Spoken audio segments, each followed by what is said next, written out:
Hello, ladies and gentlemen. I am honored to say that I have G2's general manager with me, Romain. The first time I saw Romain, I was like, he is so fucking annoying. He was dressed as this unicorn man. He was ripped and he was cheering on the other team. He was making sure that the crowd, the Unicorns of Love crowd, was always shouting as an opponent. It always annoyed me. I was like, what the fuck is this, This is so frustrating to play against. You have the Unicorns fan fighting, Unicorns! I mean, what the fuck is happening in my life to face up against this?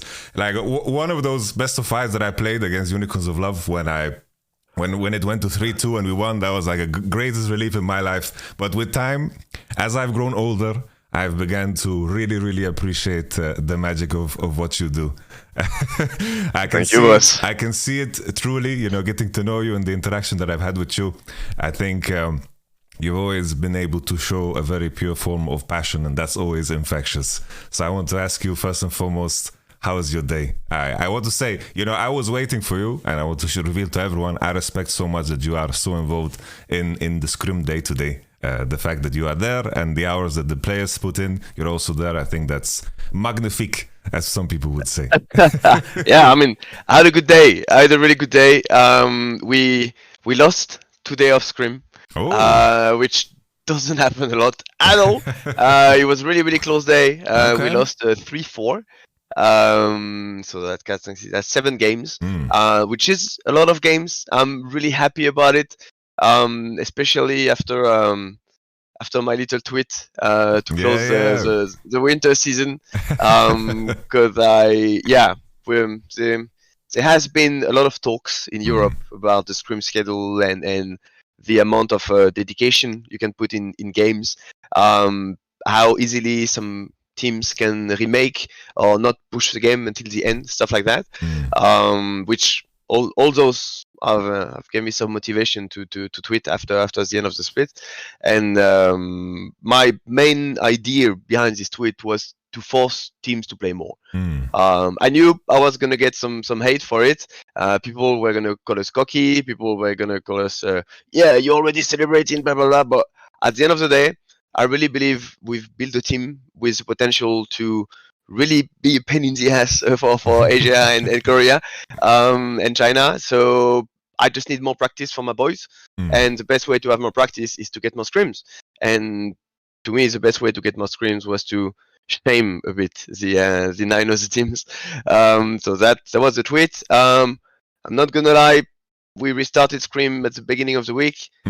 At least 2 of them cancelled. So wasn't too happy because my plan was I put this tweet and then the next time someone has to cancel, they're gonna be I'm not gonna cancel. I don't want to be on the whiteboard. But that happened yesterday and today. Both teams we had were like, we're gonna play till the end, and they did. So a lot of games, really good games. And today we even lost the Scrim day. So good challenge, good draft. We're ready for tomorrow. Really good day. I'm so happy to see this from the best team in the region, because in always, as a person that has always competed in the LEC, I feel like the leader always kind of shapes everyone else in some kind of way. And I remember, for example, back in 2018 when we faced the Strong Fnatic, 2019 against G2, it was always about, scrimming on those days against the best team in your region was such a blessing. And you should really use that opportunity, because in the end, I think when one team does good and that's the leader in the region, it affects everyone else, and everyone will have to conform some kind of way, because in the end, if they don't, they will just fall behind, because evidently you guys are doing something that is so right.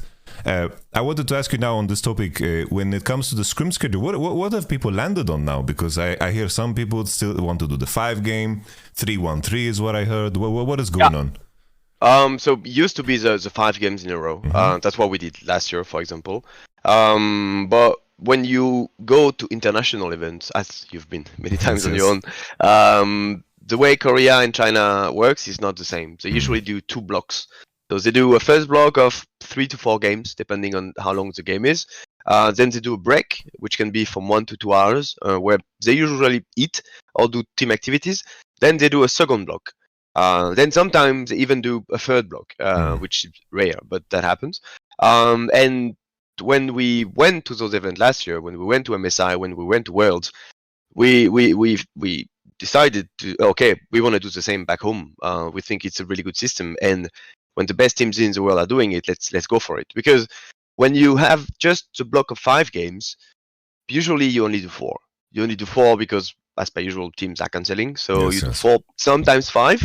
With this current system, you do from 6 to 7 to sometimes 8 games, because you have 2 blocks. And the fact you have a pause in the middle allows you to reset really, really efficiently.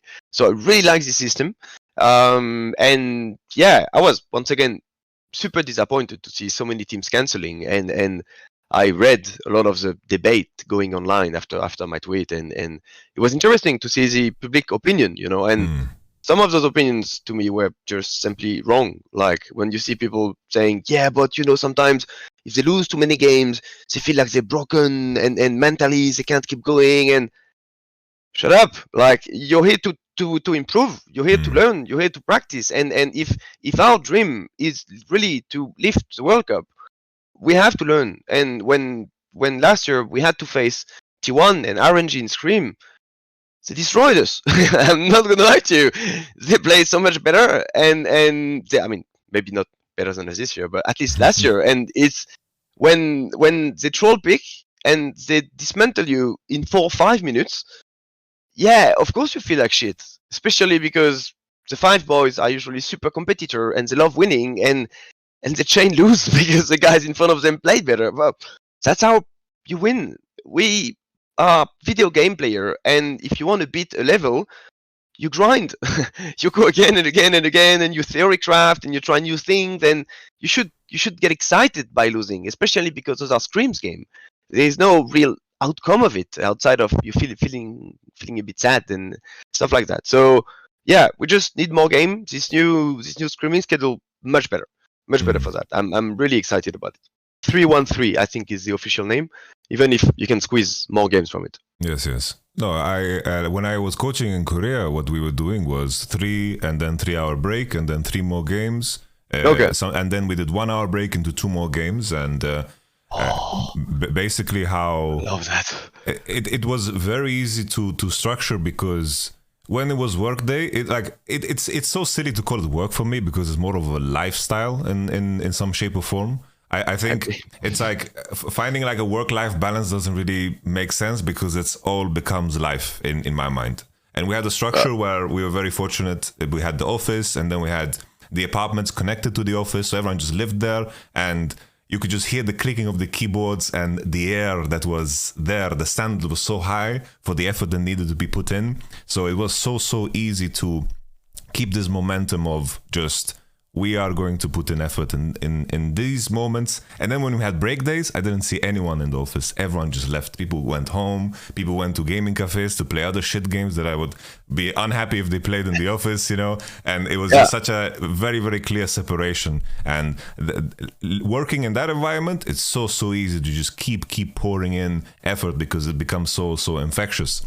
But I think it's just deeply rooted into the culture, because in the end, if a team is willing to surrender and give up, the issue isn't that is an issue, but the fact that that's a conversation, and negotiation is often just showing and proving that there are deeper issues at hand, in my experience. I agree. So I agree, and it should not be. And I've read a lot of the stuff online, and people saying, yeah, but sometimes the game is lost, just remake it. Yes, it is true. Sometimes the game is going to be impossible to win, but that can happen on stage. And yes, we have a limited amount of time to practice, so maybe it will be better to stop the game already, start a new one, because what you can practice the most at the end of the day is early game, because it's always the same kind of. Yes. But it's the stuff is, from a team perspective, if you know, you don't have to inflict yourself some pain, because if you even tiny bit fail at the beginning, you can restart the game. Then if a bad invade goes boom, then people are going to ask for a remake, and then you're not really practicing. And on stage it's going to become really hard. And I think it's also, it makes it too easy. on you. If you know you have this safety net of let's ask for a remake all the time. So what we did, for example, it's the first time I have a team of 5 players which are all aligned on it, which is no remake. No remake. We're gonna play every single game until the end because we want to make it hard for our enemies. We want to make we want people to step on the stage and know I'm playing G2. If I want to win, I'm gonna have to break them. I'm gonna have to break both legs, both arms, all teeth, both eyes, everything, and that's gonna be the only way to win. Rather, you have some teams, if you kill them a bit too hard at the beginning, they're gonna surrender. So you know the game's gone already. And to be fair, the feeling of G2 2019, the feeling of Fnatic 2018 was like this. Yes. You knew when you were playing them, even if you were 10k behind, maybe they were going to win. Of course, the status of the game is different, but this mental edge, I think, is really, really strong, and it starts with discipline from scrims. 100%. Yeah, I would 100% confirm. Like the teams that were the most dominant, they were tough to beat all the way to the end. Like I have so many memories of losing 10k gold advantages against G2, against Fnatic. I have so many memories of losing really won games. And that is definitely a characteristic that defines all of these teams that are so strong. I think it just allows you to practice problem solving, and you are not reliant on positive patterns. And I think positive patterns don't always appear, and being able to be flexible and not tie the state of the game to your emotional state of mind is something that can become so destructive over a long period of time, for sure. Agreed. I agree a lot. Yeah. I wanted to ask you on the topic of, like, now you've been in G2 since last year and this year too. Something that has been so impressive to me as an observer is I imagine since last year you guys won Spring, and I think that you guys had such a good start, and it was very, very evident that there was something there that made everyone seem so aligned on what the process should be. And I'm curious, I wanted to ask you, what is the onboarding process? What is the preparation you guys do before a season starts? Because I think this is something that so many teams fuck up, and I think that in the current format, it is the most punishing thing. If you don't prepare in the off season, you can really, really fall behind. Yeah, I agree so much. Thank you for this question. That's my bread and butter, and I think it's what makes a good team. But not just in League of Legends, in anything, in any company. It's what makes a good relationship in the big broad definition of the word, and even love relationship, work relationship. It's how much you're gonna prep, how much you're gonna make sure you're aligned on the goal objectives, and do you know the person you're going to war with? And it's a bit the idea of what we're doing here is, and that's what we did last year. That's what we push to the next level this year, and we spend a lot of time at the beginning of the season to talk about what I call the past, present, future. You need to make sure we all know our past, and then you have to discuss your present to know where you are, and then you have to align on what kind of future you want together. And especially when everyone in the room should be obvious for one another. Like if you enter a room with Caps, you know who Caps is. Everyone knows who Caps is in League of Legends, especially when you are that deep into esport because it's your full-time job. But maybe Caps doesn't know you. And maybe actually you don't know Caps that well. So just to make everyone on the same level, the first day of the back to school workshop, first we do a big workshop, which is like a week. We did it last year, we did it this year again. And I want 1 week of no League of Legends. Like we're gonna have 10 months ideally of spamming the game again and again and again, and once you get into the game, it's too late already to talk about who you are and what you want to do and what you want to achieve. So I need everyone to sit down to talk about themselves. So we do the first day of the workshop all together. The five players, 5 coaching staff. We were back then. So the 5 players, you know them. The 5 coaching staff. You have me as a GM in charge of protecting a bit the ecosystem. You have a head coach, which is Dylan. We have a head analyst, which is Rodrigo. We have a performance coach this year, which is Ismael. He worked for Rogue, Misfit, incredible guy. Yes, really happy we have him on board. And we had Raf as a team manager. He just moved back to CSGO, but we had him for League of Legends. And he's helping me a lot for all the admin stuff. Because the admin life of a team can take a lot of time. And if I do the admin stuff, I cannot stay with guys. I cannot watch the scrim. I cannot understand how the day is evolving and help solving all the tiny challenges of day to day. So that's why I think it's really useful. It is for me, at least, to have a team manager helping me. So you put all those guys in a room, and one by one, they're gonna have to come in the center of the room, sit down on a chair, and sit next to me and tell me their life. And I will ask you all the questions: your name, your age, your love situation, how many languages you speak. Tell me about your life, like mom, dad, brothers, sisters, your life before esports. So before, like when you were a kid, where did you grow up? Because we have so many different nationalities, and growing up as a Spanish guy, Portuguese guy, German guy, French guy, Swedish guy, it's the same, but it's not the same. So by default, you have a different life and you have different values and different understanding of things. So it's important to make it conscious. So you put everyone in the room, one by one, they're going to have to talk about all this. Then I ask a lot of silly questions as well. Like, if you had to be a color, what color would you be? What's your favorite movie? If you failed in esports, what would you do? And then I'm also adding some questions which I realize are important. Did you watch Lord of the Ring? Did you watch Star Wars? And did you watch Harry Potter? Why? Because I adore the three universe.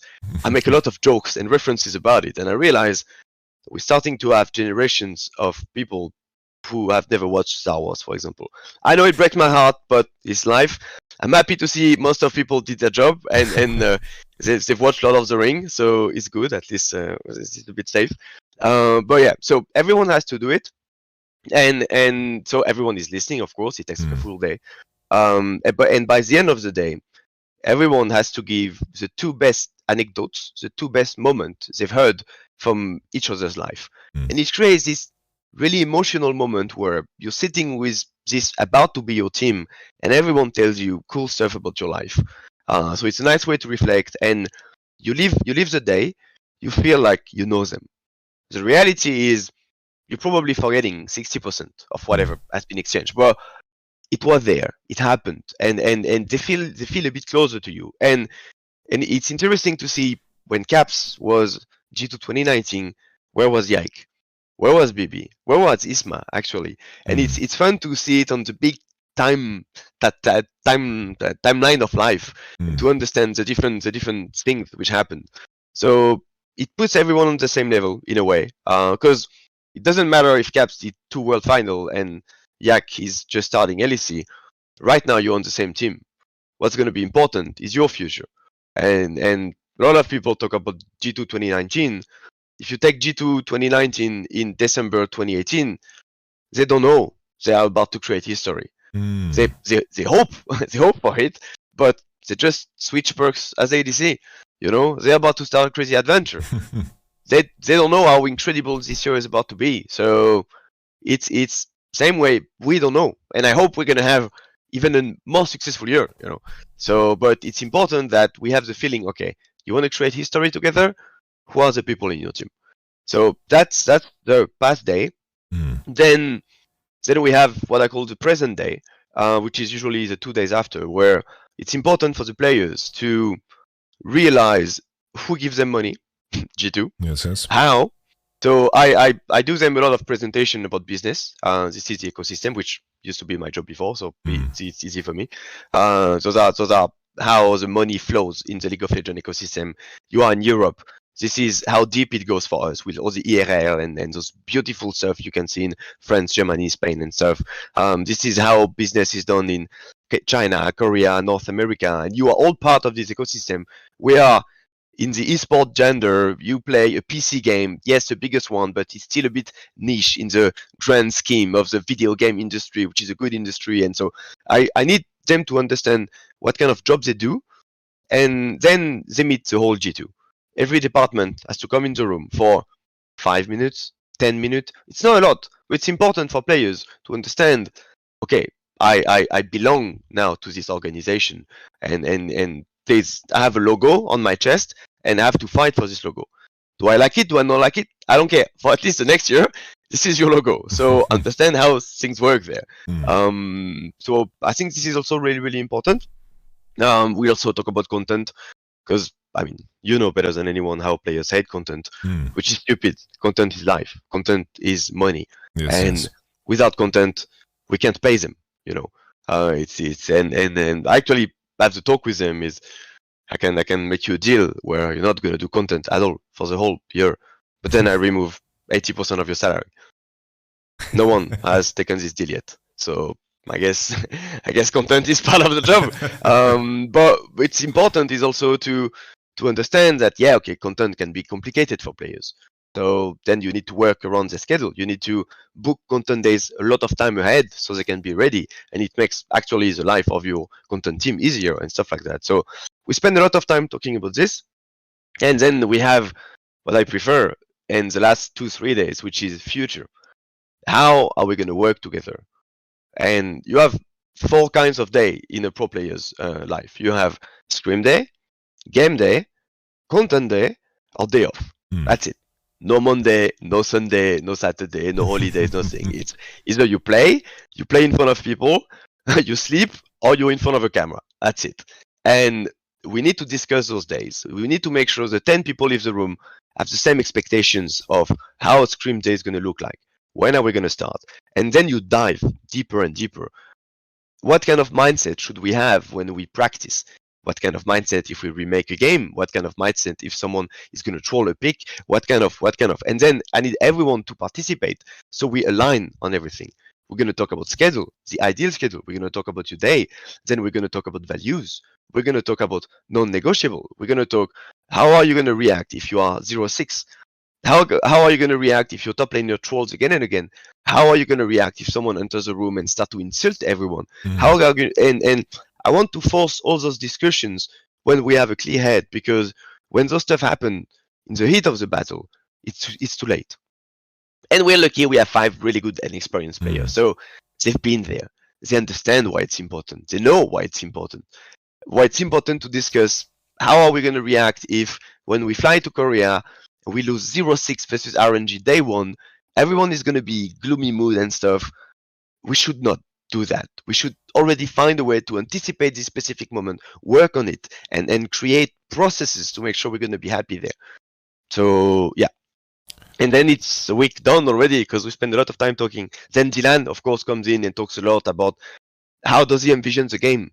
And every player has to say, this is what I believe is important in the game of League of Legends. Stupid question, right, for pro players, but it's always fascinating to hear a BB, a Caps, or a Hans explaining how they see their lane, what they believe is important in a draft, what they believe is important in a game, just to align, just to create those talks. No, I 100% can envision that. That's so important, because in a world where you don't, if it's not defined what a pro player should be within a team, or what it means to be a part of a team, or what it means to be a part of a group, they will figure that out themselves with a lot of assumptions. And this is where you see a lot of teams scattering and moving in very different directions. You underestimate what it means to be on the same page and align and concentrate your energy in the same direction, and you find yourself in a position where you might do things the way you did them in a previous team, and you're trying to apply that in conditions where maybe there's other individuals that are working completely different to you. And what it means to have good scrims, you go through it and there was no conversation about it. There's going to be 5 different ideas, maybe 6, 7 ideas of what that means, and this is where conflict happens. And as the heat of the game and the heat of all the patches and all the stress begins to kick in, when you try to figure that out mid-season, it will seem too late, because you are working backwards at that point. And I can admit that this was a big problem of ours last year in Fnatic, where we came in 2 weeks before the split started. We had some contract thing. We couldn't do a boot camp, nothing. 2 weeks in, we started scrimming on the first day because we felt pressure to do so. And then it's like things begin to come up and you're playing whack-a-mole, and then you get carried away in the momentum. And the worst part of it is that you're building an environment and values that are so random, and you kind of move in a direction where everything becomes largely inconsistent and reliant on just individual performances rather than a culture and a team that breathes kind of the same air. I'm so happy that my general impression from what I saw from G2 from outside, I'm so happy that everything is being confirmed with what you're saying. That's really, really brilliant. It's important. It's key, and it has to come from management. Of course, I believe, for example, I spent a lot of time trying to understand how incredible the path of G2 2019 was. And I really believe they were a team led by players. I mean, they had great management. They had, I'm not sure I can name him, but they had one of the best manager I believe exist back then. But he also let them do a lot of things. And I think they were player led in a way. I believe it is too risky to have a team player led because the players is the one on stage taking all the pressure, and he's the one here to click and to communicate how well can I click. I think he should never worry about his training ecosystem. He should never worry about in the pyramid of things he has to worry about, the classic stuff, where he's going to sleep, how he's going to sleep, food, all those stuff. He should have control over it, but he should not worry about it. And he should just worry about how he's going to communicate.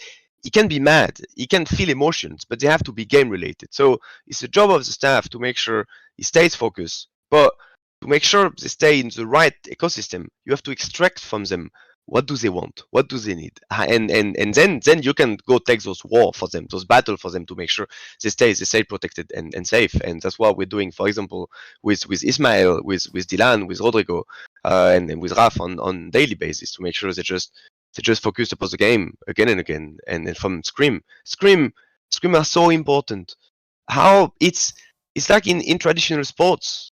And if you take the biggest sportsman in the world, the Ronaldo, the Federer, the Teddy Riner, all those guys, they're all gonna tell you how important practice is, how important it is to be able to do the right move in a non-pressured environment. Because the moment it happens on stage, it's too late to think.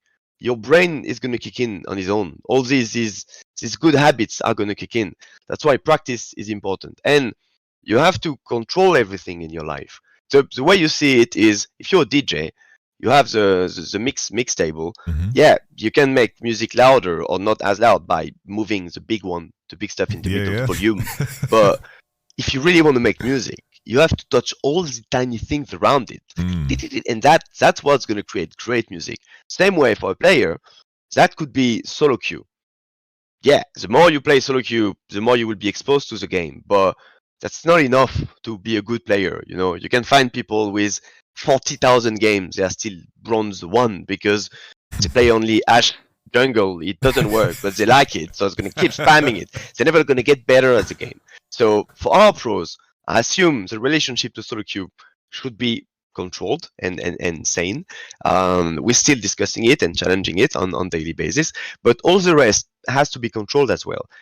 The food, the sleep, how you breathe, what you drink, how do you structure your day hour per hour. And that's why I'm so lucky to have Ismail, for example, with me, to help the boys with a really knowledgeable approach on how things should be done.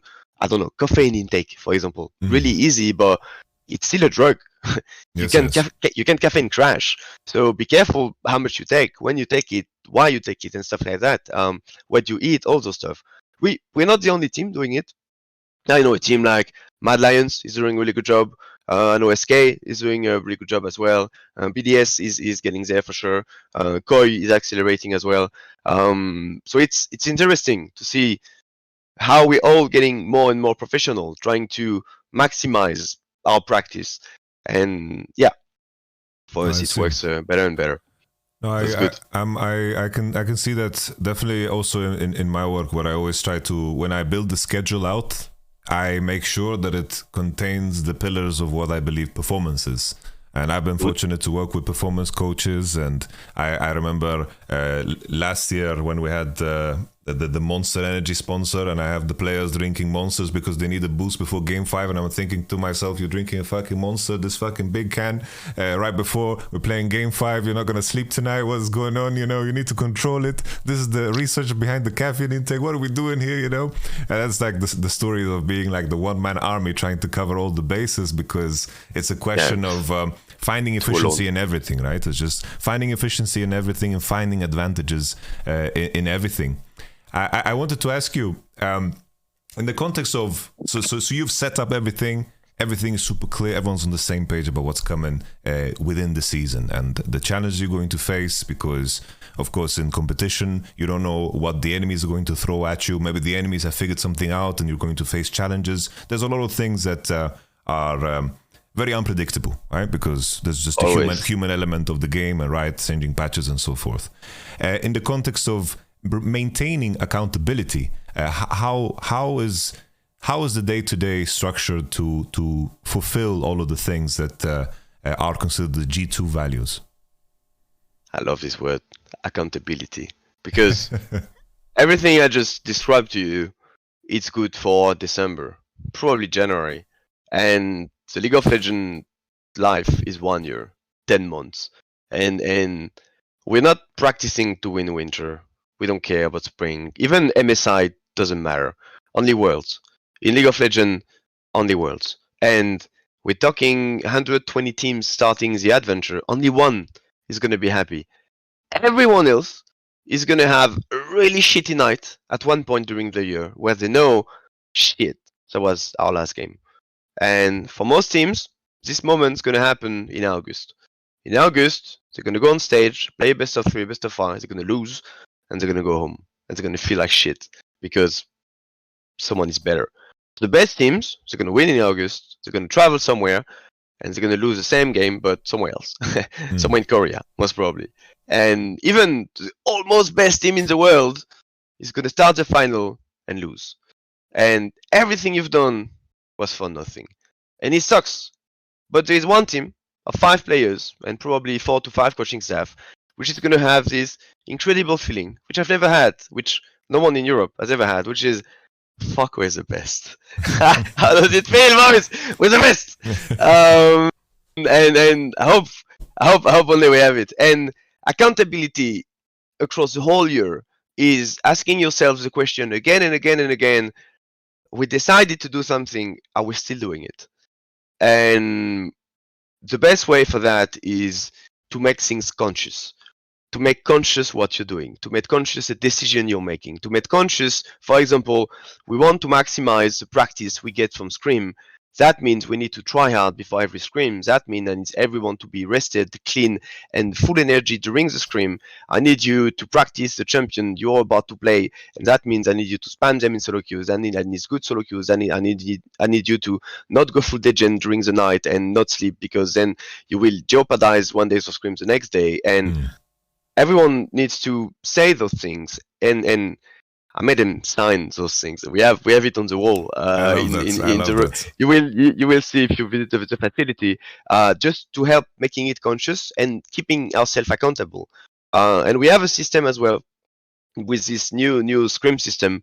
So first block, second block, we have 1 hour in the middle where we do 1-on-1, and everyone does 1-on-1.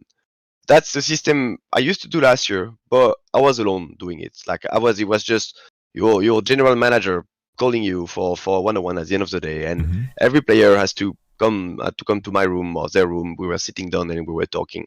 Not long, 5, 10, 15 minutes max, but every day. And why it's so important is so you don't weaponize your 1-on-1. Because when things goes to shit, everyone does 1-on-1. Suddenly the top management comes in, the GM comes in, and then they come to you and they talk to you. Okay, how is it going? Things are going bad. How can I help? All those stuff. But it's too late. It's too late because you already feel like shit. You lost. So it's important that your player doesn't feel threatened the moment you enter the room and you say, "Hey, come talk to me." And that's why we do it all the time. And at any moment, for anything, I can enter the room, ask any of the guy, "Hey, come with me to talk." They know it's not going to be a problem. Could be anything. Maybe I'm going to talk logistic with him. Maybe I have a question for his contract. Maybe I just want to know how his family is doing and this kind of stuff. So I think that worked well last year.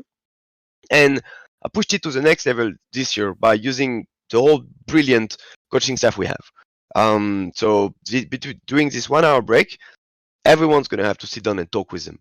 And so you're a player, you know you're going to have a one-on-one. And if you sit down with me, you're going to talk about life, motivation, how you're feeling. If you sit down with Isma, same. It's going to be motivation, how you're eating, how you're sleeping. If you sit down with Dylan, it's going to be overall macro and your pick and how you feel about the game and the patch. If you sit down with Rodrigo, you're going to talk about build. You're going to talk about scouting. You're going to talk about your opponent. So if you sit down, so you will find different stuff in every one-on-one, but you're going to find something. And from a coaching stack perspective, it allows us to flag, not red flag, not even orange flag. I'm talking yellow flag. And if one of the coaching staff sees the player is slightly triggered because of this, the player needs to eat a bit more, the player is not that confident with his pick at the moment, then we can discuss it together and find solutions instantly. And usually those solutions are connected to communication. It's just, he's a bit unhappy with you, then it's going to talk to you. And it's super easy for me to get back to them and say, player A, player B, you're going to go talk now. I know it's not even a problem. Exactly because it's not even a problem, you're going to have to talk to one another right now. And it's important that it's right now because even if we're winning a lot, like for example, let's say today we would have identified a problem. I don't know what. Random example, our mid lane is speaking random shit and is trolling. Not say that could happen, but it's caps, it's triggering his jungler because he believes mid lane is not practicing hard enough because he's troll picking. We could decide not to say anything about it, or we could act on it. There's two paths starting right there. If you don't say anything about it, we are Friday. Tomorrow we play LEC. Let's say we win. Great. We play Sunday, we win. We play Monday, we win. 3-0. We're so happy. We're like we totally forgot about the problem from Friday. Then we start the week. We lose Scrim 1, Scrim 2. We go into LEC week 2, and we start to lose the 2 first day. 0-2. From the 3-0 G2 best team in the world, we are 3-2 now. And when you're 3-2 like this, when you're just with a double loss streak, all the tiny problems are coming back. And this little problem from a week ago about your jungler thinking your mid laner is troll picking or something becomes a big problem because it's in his head. And if for whatever reason you lost because you're troll picking on stage and you're losing, this problem was flagged 7 days ago and no one did anything about it, nothing about it. Then this annoying stuff can become really big stuff. Yes. And you spend long enough with teams, those little things happen all the time. It's important to discuss them right away. That would have meant tonight we needed to talk. We needed to go and have the jungler discussing with the mid laner saying he's not troll picking, he's doing this because this and this. That said, maybe it wasn't the most efficient way to win the game. You discuss about it with your jungler and stuff like that. So we try to kill those stuff even before they become problems. And I'm using an in-game example because it's really safe. And of course, this was not true at all. But it could be normal life. Like a player comes always late. And then it's triggering everyone. It's funny if you're winning. It's a disaster if you're losing. You need to address it. You need people to stay accountable for this kind of stuff. And players should not have to worry about calling people accountable. It's a coaching staff thing. So that's why I'm here. That's why I live with him. Even if I'm technically the general manager, I live in the gaming house. I watch every scrim. I want to spend every minute of their training life with them because I need to see. In a way, we know them better than they know themselves. And I need to see on their face how he's feeling after winning, after losing, to understand him. Because all that is just a training for the moment we're going to take a plane ticket to Korea. We're going to practice versus RNG and T1. And that's why we're working for. To learn and be competitive in those moments. No, I think everyone always says focus on the process. But when you establish the process to be ready for any potential problem within a season, then you've done it right. Because if you begin to change the process because of a reaction to a result, this is where you are not building any foundation and everything is just dependent on whatever you're facing on the day. and you have such big swings in performance, and everything is more emotionally reliant, and you see teams live and die by this 100%. It's too late, and you want to win the world final, so everything you're doing is just training. So on Sunday, whatever, end of October, you have to wake up, be the maximum energy you've ever been through the year. You need to know your pick, you need to know the patch, you need to know what you're going to build. And even if you can control all of this, maybe shit's going to hit the fan. Maybe Dwing B is going to lock Nautilus mid. Maybe, and at this moment, when shit hits the fan, the 9 months of training are going to kick in. And the moment the game starts, there's no more coaching staff. We're not here. There's only 5 players. And if those 5 players have been able to build the right level of communication, maybe we have a chance to win. Maybe. It's not even sure. But at least I don't want them to step on this stage and have the feeling, shit, I could have done a bit better. A lot of people in school, they pass the exam, and at the end of the exams, they're like, oh, I got a 14 on 20. Shit, imagine if I had studied. I could have had 18, I don't want that. I want us to go on this stage and say, fuck, I've studied as hard as I could, because now I have a shot. I have one shot to do it. And we gathered those 5 players, which I believe are the 5 best guys in their role. And I need them to give 100% for the next 9 months. And yeah, it's going to be hard. Yeah, of course. But we want to win. It's going to be fun if we do. So, yes. No, it's just the purest form of confidence. The most useful type of confidence is what you can take from knowing that you're doing things right in the day-to-day.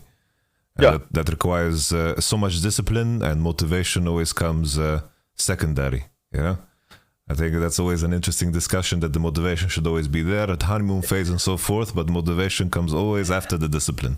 Motivation is you cannot motivate people. You can create a positive environment around them to facilitate communication. At the end of the day, the guy who is going to wake up, leave his bed, go to his gym, eat his food, and start practice is the player himself. That's it. And in facing a challenge, he can decide to complain about it, or he can decide to fix it. He's the only one. He can feel bad and be sad about it, or decide to kick it or his own butt, but it has to come from himself. Our job is to create the best ecosystem around them, and with some discipline and schedule. And you've seen so many performance coach and bad manager over the year coming into a team and saying, I'm going to explain you guys how to perform.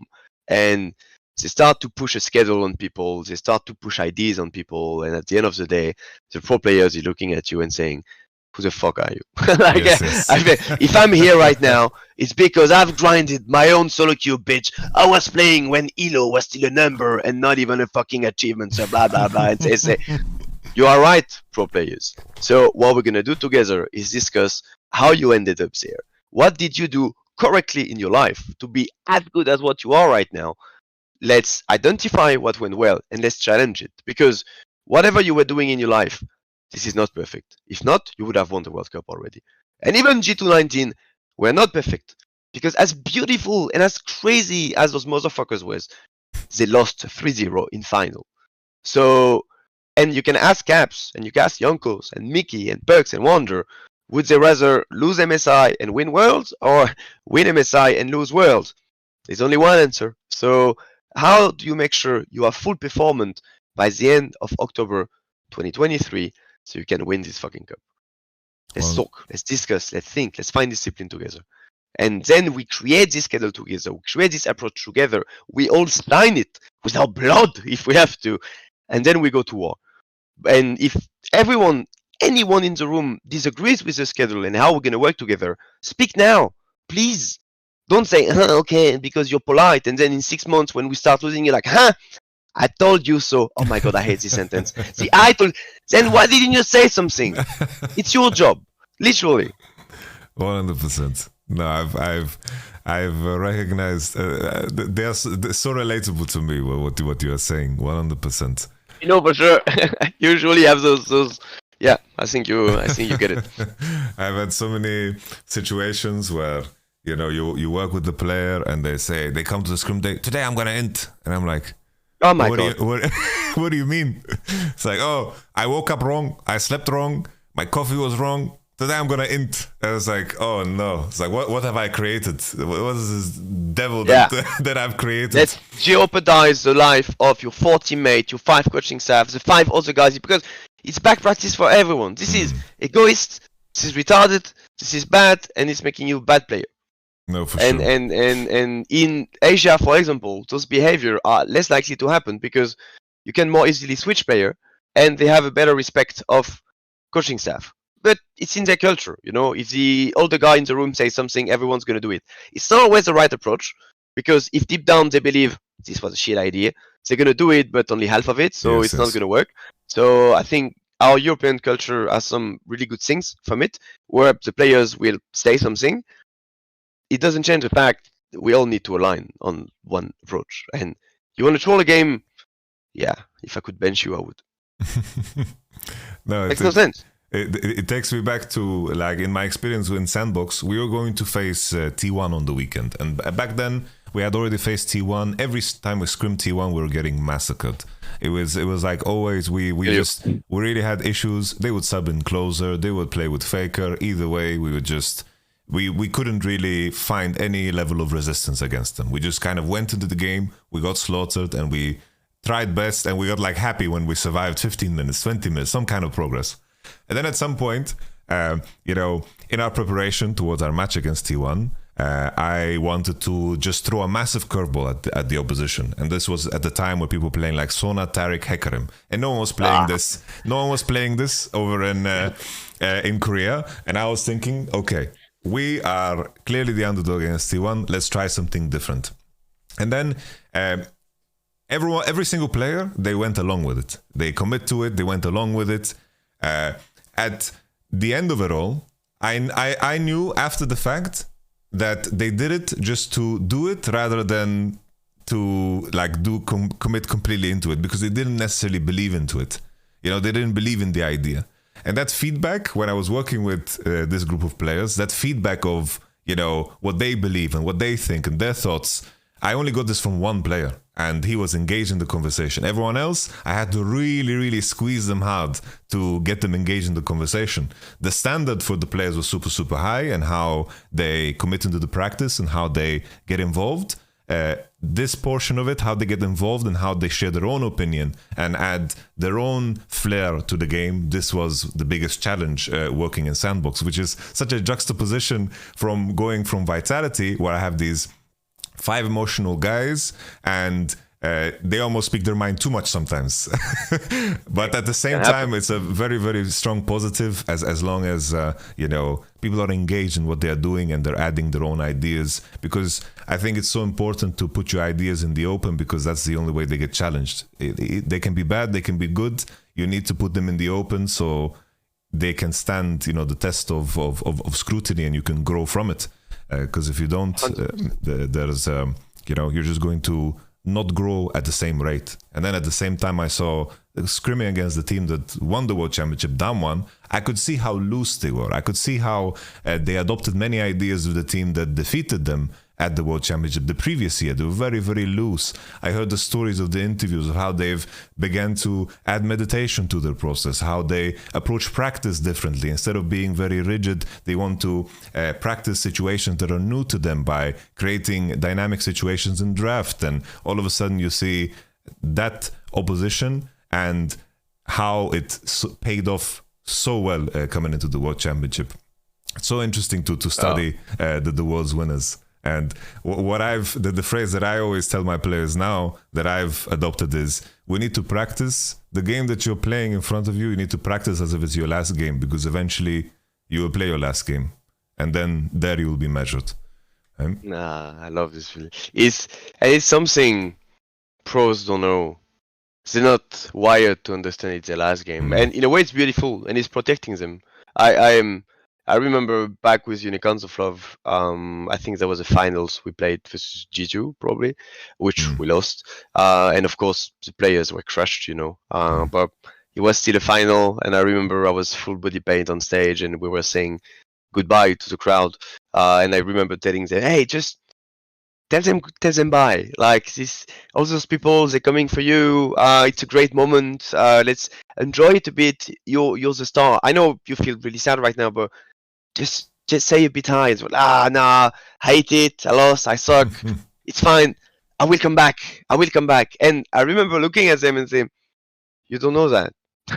you don't know if you will ever be back on a stage. And I had a different group of guys in front of me, you know, and for Hilly, yeah, he came back. He came back big. For Exile, he didn't. So you see, different. And but back then, you don't know that. Sorry, you just see them and you're like, yeah, just enjoy it, embrace it. So those moments are pure, but they don't know when it's gonna be the last game. So enjoy it. You're right. Go full and think about it. It's a video game. And I know it's a bit stupid to say that, especially with the amount of money and power and investment in it from everyone. But it's still a video game. That means having fun is an important part of understanding the intrinsic mechanism around it, and winning and wanting to theory craft and break it and win it. And for example, because it's a video game, you need to speak the data language. You're not going to be the best at the game by just copy pasting what LCK and LPL are doing.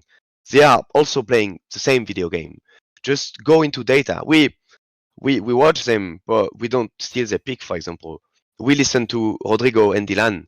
And for example, most teams have great analysts and great coaching staff behind, which players are not listening to.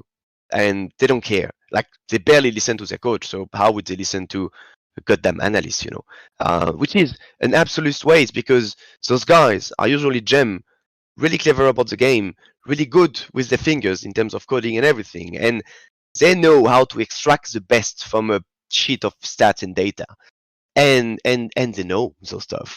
So it was important, for example, for us to create the healthiest relationship possible between Rodrigo and the rest of the team. So the day comes into the room in his patch note and says, this champion is broken, we should play it. Usually when you do that, the 5 players are looking at you, but they already know if they like the champion or not, based on their limited solo queue and understanding of the game. Yes, and let's take a totally random example. Heimerdinger support. Rodrigo knew about Heimerdinger support, I think in August last year. It was like, hey, all my little birds are telling me yes. It is broken, we should play it. I remember us discussing it multiple times. No one wanted to put the effort in it. Should we put it mid? Should we put it support? Should we put it top? Should we put yeah, okay, Rodri, I will try, blah blah. But no one did. But no one took the effort. And to me, it's a failure in process. We were not able to set up our head analyst for success. So when it comes with something, everyone is going to adapt, accept, and instantly learn it. And I think with this team, with those 5 players, we are much better at this. We're much better at being honest with ourselves, honest with the extent of your own knowledge, and honest with, okay, maybe I should take this new champion in. Maybe, for example, when Adam starts to beat BB top with Olaf, either you can leave the room saying, fine, this champion is broken, fucking player OTP, blah blah, he's always playing the same shit, but on stage that would never work. Or you can say, okay guys, that's the second game in a row, maybe something is happening with Olaf, you know? I'm gonna learn it. And then when you start your game versus Astralis, and Finn is starting to spam fucking Kled top, and you're like, on the paper it's a counter, but who gives a fuck about Kled? That should not be a counter. I'm losing 1 game. I'm losing 2 games. Guys, I think something is happening. I have to learn it. And then we start to dive into the champion, and then Caps comes and put his little nose out, and like, maybe mid it would work as well, huh? Okay, I'm gonna learn it. And that's the level of honesty and understanding and willingness to break the game I expect from my players. And I don't want, we should play Lee Sin because Korea is spamming Lee Sin again and again and again. Maybe it's because it's a good champion. Maybe the stats are here to back it up. But just, I'm going to play it because Korea plays it. is not good enough. Yes, Not yes. if we want to beat Korea, especially because over the past years, Asia has proven that they're not the best. They're not the best at breaking patch. They're the best at playing mechanically champions. They're really good at copy pasting stuff. Not always the best at breaking patch. We should be able to, if we listen the experts we have available, our analyst, our coach, and for that you need to create the best ecosystem possible. And those 101, for example, I was talking about earlier, are really good for that. Because then Rodrigo can talk the language every day. He has a different player saying, I know your champion pool. I know how it could evolve. I know what's being played on the patch at every level of it. I know what's being played in the other regions. Let's have a talk. Let's understand how we're going to draft it. And some of the incredible draft Dylan has been able to prove to pull out in the winter, where you have your fifth pick and everything changes and everyone was a flex. It has to be discussed. You cannot improvise those stuff. You have to spam it. You have to understand the limit. You have to practice it versus people. You have to lose with it. You have to win with it. And if you're in a situation where, oh, but if they have this, they win. We can't let them have this.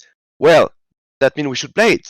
You know, some teams are playing. If it's playing Soraka and Kled, then it's lost. Okay, then why are we not playing Soraka and Kled? You know, like it's we want to win the game or we want to be right. That's the whole process. No, for sure. I tie it together with the onboarding process that you mentioned before. It's so important that players understand the experience and the potential of people around them that are not players, because they interact with players and most of the time they only know players and they only find respectful players, and inherently, you know, there are so many other elements around the game that can serve you outside of their own anecdotal experience, which is in most cases very, very limited. They watch a couple of VODs, they play their own games.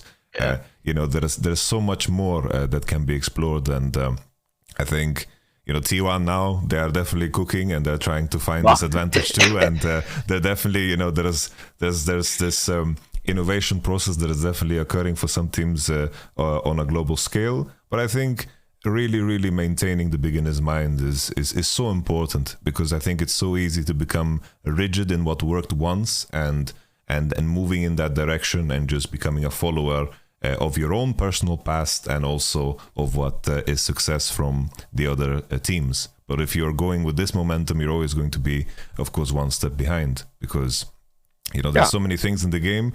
It's far from figured out. You know, we are so far from having the game figured out. There's so many changing all the time. You know, it's changing all the time for sure. It's like now I can imagine for the other teams. I'm trying to think of how they prepare against G2. That must be fucking uncomfortable. Okay, but that's a nightmare. But thanks, we have great players, and I'm grateful. That's why I joined G2. I wanted to work with Caps.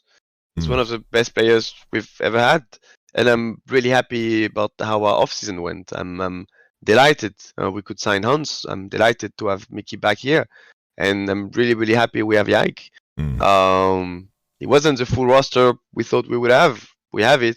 Let's go. Let's see how far we can go.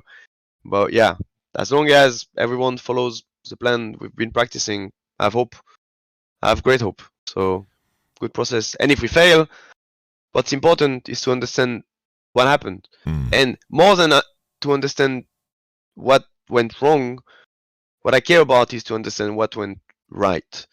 I don't care about what went wrong. It's obvious. Like, people are going to discuss it online. Everyone's going to be able to see it. And if you suck at something, if you keep talking about what you suck about, then you will always suck. In a way, it's a sucking circle.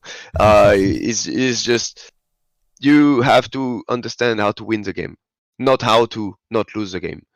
And there's so many times where if you lose a game, if something wrong happens, everyone's going to have a really clear opinion on what went wrong. And everyone's going to go back to the room and say, oh, I think we lost because this, and this. Great. Okay, let's talk. Yes, you are right. Player X could have clicked a tiny bit higher. Yes, if you had a better flash, could have gone better. Right. He knows better than anyone. Everyone is challenger in the room, you know. So I don't care. We can keep fighting for 2 hours together to understand what went wrong. Okay, how do we win? Let's say, how do we win? How do we win the next game? And if we want to understand how we win, we have to start talking about what we did properly. We have to make conscious the good calls. We have to make conscious, oh, you were good in this champion because you practiced it enough. You did a good call because you checked your river at minute 2, so you saw him putting a ward and you could identify a gank was coming. I don't know, but why did we win? Let's discuss it. You have to work harder when you're winning because it's easier. Because when you're winning, it's easier to scream at one another. I'm not saying you should turn a blind eyes at the things you're doing bad. If your top laner leaves lane 0-7-0 every single game, you're gonna need to have a talk. What the fuck is happening, bro? Is it the champion? Is it bad mood? Is it let's fix it. Let's fix it by focusing on what we need to do right. Because first it's gonna be funnier and better, and then we need to write down a winning recipe, not a recipe of what did we fuck up. Yes. No, I for sure, I'm in agreement about this. I wanted to ask you, how does the schedule of a day look like with all the additional pieces past scrims, of course, as much as you can reveal. I mean, I've been revealing a lot of things so far because I think it's all theory, and what makes the system working are the humans part of the system. So you could take notes of everything I've said, try to literally copy paste it, but maybe it will fail because you don't have the cook behind it, and you don't have the 5 players we have, so it's harder, and everyone needs to be bought into the system. It doesn't work. If you're trying to force things on people, it fails. So the schedule is the boys are doing exercise at 11, which is really good. I'm extremely proud of them because it is not forced on them. I know a lot of teams would hire a coach and sports people, and they would come and say, every day we're gonna do 1 hour gym. Doesn't work because if the player hates it, the moment you start losing, he's gonna blame the sports instantly because that's something he's not used to it. So sports is not mandatory, and the boys are doing it because we have Isma, and he's such a clever human, and he found a way to convince everyone that they need it, but it's not mandatory. Tomorrow morning, they could all bail out from sports. I don't think any of them will, because they all understood how much stronger it makes him. And for example, I've been failing to convince players to do sports, and I've been doing this job for a while. But I do sports. I do 2 hours of gym every day, almost. And I've tried to take players with me, many times. But when I do so, I usually kill them. Because I would do half an hour of cardio, and then half an hour of abs, and then 1 hour of weight and stuff. And then by the end of my cardio, the player is done already.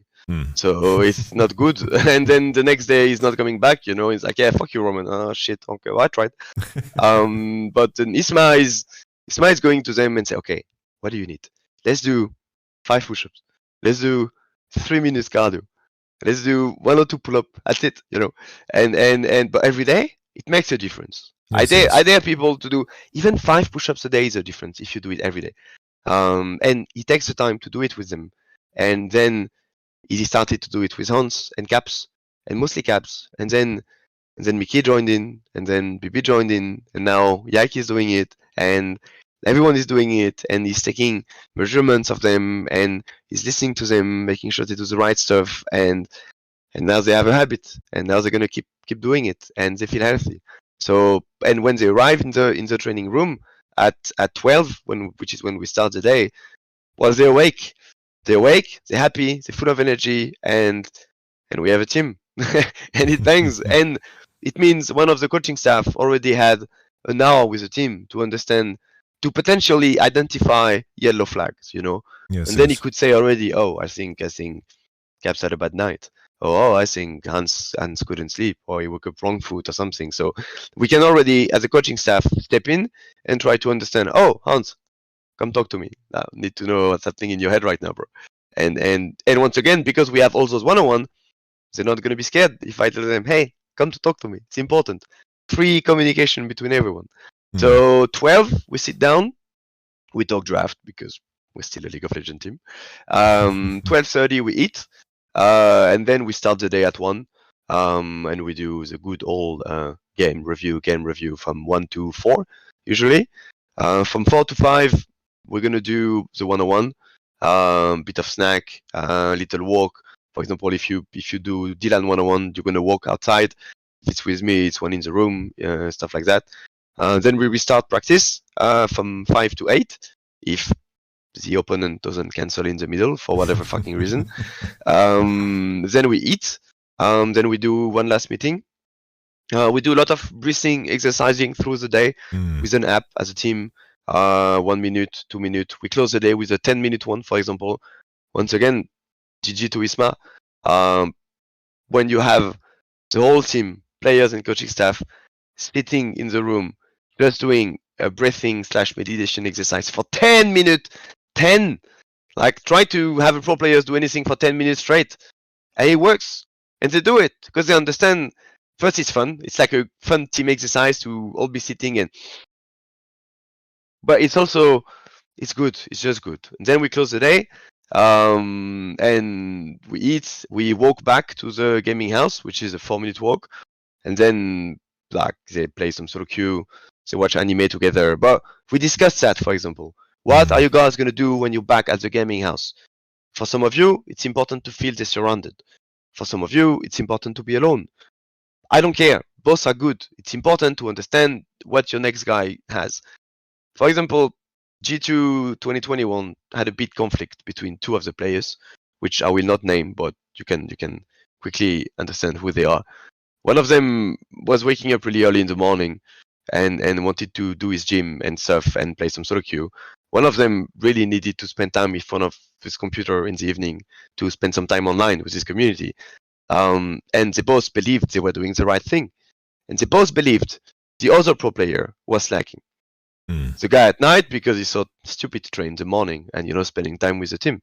And the guy in the morning thought makes no sense to spend that much time online in the evening. They were both doing right. They were just not talking to one another. And if they could have made conscious that, okay, we just have two different way of training, but we both want the same thing, which is to win. So let's understand what's good in your way. Maybe I can steal some of it. Let's understand what I have in my way. Let's steal some of it. Because there's no right or wrong way to do things. It's just different ways. What's for sure is one player is 20% of a team. So if two players are dysfunctional, you just lost 40% of the team. So, and yeah, both those guys, I believe, have really good discipline and really good habits. So just lost opportunities to work together and do good things. Yes, no, 100%. I think even in cases you mentioned 40%, it's a fraction that makes sense, but it bleeds into everything else too, and it takes away from so much more, and it becomes such a massive distraction when it comes from the initial conversation, what you mentioned in terms of how players get to know each other, understand each other, and how the onboarding process of what it means to be a professional within the group, and the trust that you build by abiding by the same values. I really, really love to hear this. I'm curious. So I've always battled with how the review structure should be. And in different teams, I've always, employed different strategies, found different ways of how to make it work.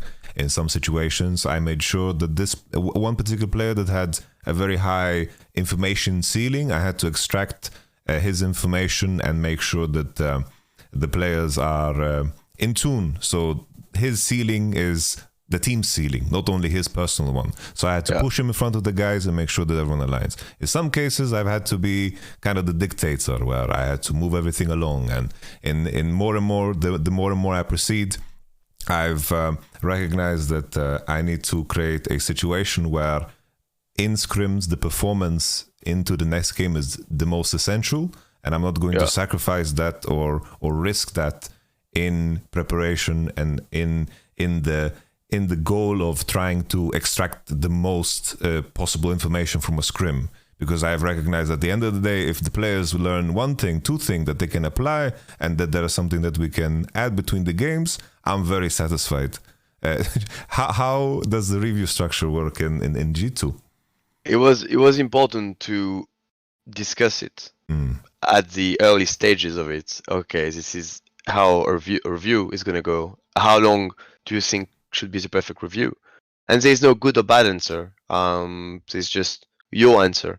And what's important is, as a player, if you believe the optimal time should be 10-minute max, and your coach keeps doing 25-minute review, you're going to be tilted every single time. Makes sense. If you believe it should be 20-minute and your coach keeps doing 5-minute review, you're going to think your coach is lacking.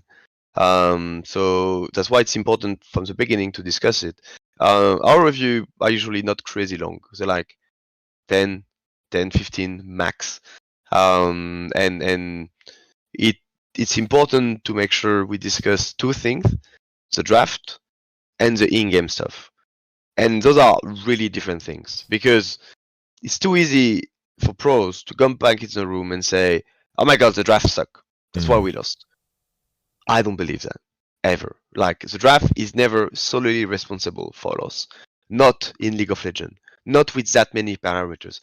The draft can make your life really complicated to play because you lost a rock, scissors, paper game. But 70-30, maybe. Even if it's 80-20, which is extreme, but that still means you need to discuss about the gameplay.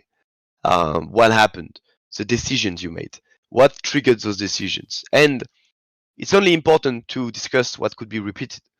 It makes no sense to spend 45 minutes on a dive at minute 30, because just having the same 10 champions in the game is unlikely to happen, and having the exact same status of the game will never happen. That's the beauty of League of Legends, right? So, but if it's a dive level 2 bot lane, that makes sense to spend half an hour discussing it, because it is easily doable again, especially because it's minute 2, right? So not everything needs to be discussed. It's usually better to spend time on what went right, because first, everyone feels good about it, and that's what you want to replicate, right? You can discuss every single death, but makes no sense. Usually the player knows why he died, and if he doesn't, well, he's going to be fired pretty quickly anyway, because that means it sucks. So it's just, if you die, League of Legends is a fair game. If you die, it's your fault. Like, the set of decisions which led to your death is on you. Like, you can decide to blame your jungler, you can decide to, but we went into this fight and he clicked on the wrong guy. Yeah, then why did you go into the fight? Maybe you should have said something. Of course, that's mostly for normal people. At really high level, you can die because you took a risk expecting your teammate to follow you on this one. So what's going to be important is to understand what happened in his head, what happened in my head, because that's what's going to matter if we want to win the next team fight. It doesn't matter that I could have clicked like half a second earlier. No, my intention was to kill the support. Your intention was to kill the ADC. Both our intentions should have been to kill this tower, but your head was already in the dragon, and my head was in on backing to spend my money. Why I didn't communicate those things? So Dylan does a brilliant job at that, like understanding what needs to be discussed, what needs not to be discussed, and the amount of talks you have before the game start will make you review faster. Getting into the game with a clear plan, clear understanding of your draft, what were our winning conditions, and then going after the game and discussing what happened makes sense. We had a plan. We wanted to do A, B, C, D. We ended up doing A, F, Y. That is good, efficient review, because then you can carry on. And next time you have to discuss about the plan, you're like, okay, maybe we should have gone for A, B, F directly. Why not? Let's discuss it. And we're lucky because we have 5 incredible players. And the moment Hans discuss with you why he thought this all-in level 2 was brilliant, and he said one word, and Mikyx instantly understood what they had to do and dive into it, you're like, wow, you guys are really good. Is it natural? It's like when you go to a top-level drawing artist and wow, you draw so well. Are you born like this? And the guy is going to look at you and say, yeah, I've only been spamming 4 hours of drawing for the last 20 hours of my life, 20 years of my life, but same for them. Hans and Mikyx are discussing all the time what's happening. All the time. After every game, They watch the laning phase. They understand what happened. And I'm not even talking at level 1. No, they're discussing after each minion. Okay, where was I here? Why were you in the bush? Why are you here? If he burns this W right now, we have a 6-second time window where if you all in him, that can work. But we are close to 2 minutes 35. So that means the jungler could come and gank. So let's hug the wall rather than hug this. Mind blowing. This is so good. I love it. Yes, yes. So same thing. Upset Hilly, the reason they were the strongest was because Upset Hilly, perfect example. They did exactly that. They were so engaged in the process of finding efficiency in everything, and they were so aligned on what they wanted to achieve, and that relationship was so powerful because they always put in the work. It's like in 2021 we had a not so strong team. We had our ups and downs, and then a big part of our identity was in the end that we're going to just whip a jungle, Hilly upset, we're going to play for those guys, and we're going to have 2 wild cards in Niski and Adam, and then figure out how to win the game. But in terms of the effort that they put in and how every single detail mattered, this was such a rare thing because it mattered to the both of them. So all those hours that they spent discussing the same thing that might seem so small, but it just makes such a big difference because it allows them to learn about each other and their thought process too. So when they're in game, they barely have to say anything. Everything just comes and goes, and they're just in tune. The bot lane becomes one, and this is so important. And I think you can almost, just from gameplay, that Handsome and Mickey is functioning like this. They're crazy, and I love that you think that about Upset. I'm so happy to see him back. Me too. Because he's such an incredible player. Like if we couldn't have got Hans, we would have gone with Upset. We were talking with him, but I'm happier to have Hans in a way, because I think it's easier for me to work with Hans in the system we have, because Upset has his wife, so he cannot really live in a gaming house and spend that much time with the team. He has his own life, which is his own way to practice and stuff. So in a way, I'm happier to have Hans.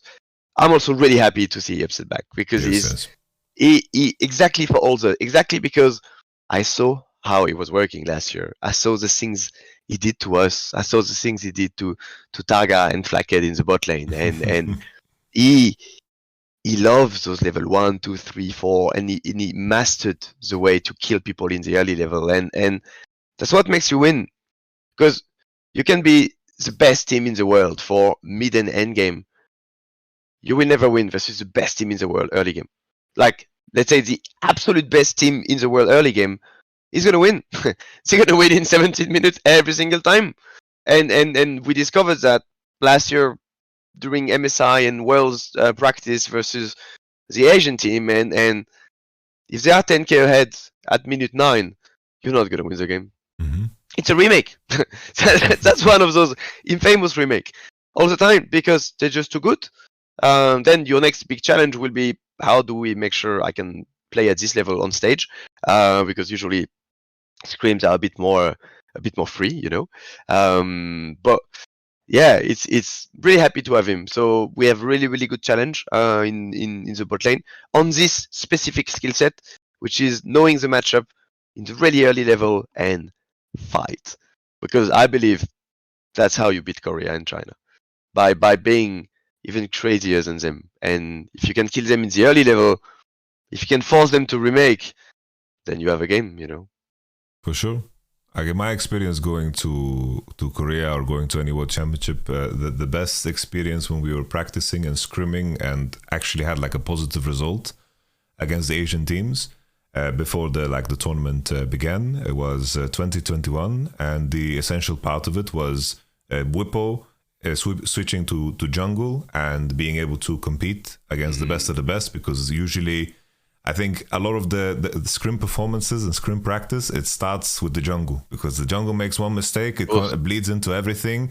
The top lane can end 1 time, 2 times, and no one cares, the Jace is going to be 2-0, but no problem, we're going to figure it out. But your jungle fucks up, everyone's gonna bleed into it, and losing pressure everywhere, and you're fucked. And then of course we had Hilly and Upset when I saw them laning against Viper and Meiko or Gumiushi in Korea. Fireworks. It was gorgeous, and we just had a positive result. I believe like Adam, who was the rookie, he had got a big shock, playing against Nuguri for the first time. But him experiencing that in those games is not that big of an issue. Enemy GP is 3-0, we figured it out, no problem. All fight solo QG level 2, we will figure it out. You have this shock now, and now you're gonna grow from it. But it was very, just like you're saying, the fact that we could be competitive in the early game in very, very important roles that really translated to good scrim performances, because like against Damwon, we were, I believe, like 8-1 against Damwon. Against T1, like the monster T1, like I was very happy. We won 2 games out of 6 games. That's like, wow, that's almost a miracle. It feels very good. And then this is good. And then the other Asian teams were very, very competitive against them, but those are the 2 ones that that stood out to me in my memory. The early game is definitely essential, and I feel like when it comes to team building in terms of how a jungle is, that is so important. So I'm curious from Yike's side, Yike who comes in. It's funny, this word rookie is always so strange, right? Because he's in the end he's very experienced, but his adaptation to all of these new things, how has that process been for him through the lens of the general manager? He was the jungler was the last pieces in our puzzle, because the battle for bot lane went a bit crazy during the off season. Everyone was waiting for Hans, and when finally Hans decided he's gonna grace us with his presence, then we only have to lock the jungle, and we had 2 options. We had Elioya. Options. It's not like we had the option at one point, but we had 2 wishes. It was either let's get a 5th veteran, so a 5th really experienced player, or a rookie. And so that was either Elioya or Yike. Either you go with a guy who's seen everything, which would create, he's a really hard worker and stuff, so that would have created different mindset and stuff. Or we go with the absolute rookie. Negotiation with Matt didn't go as planned.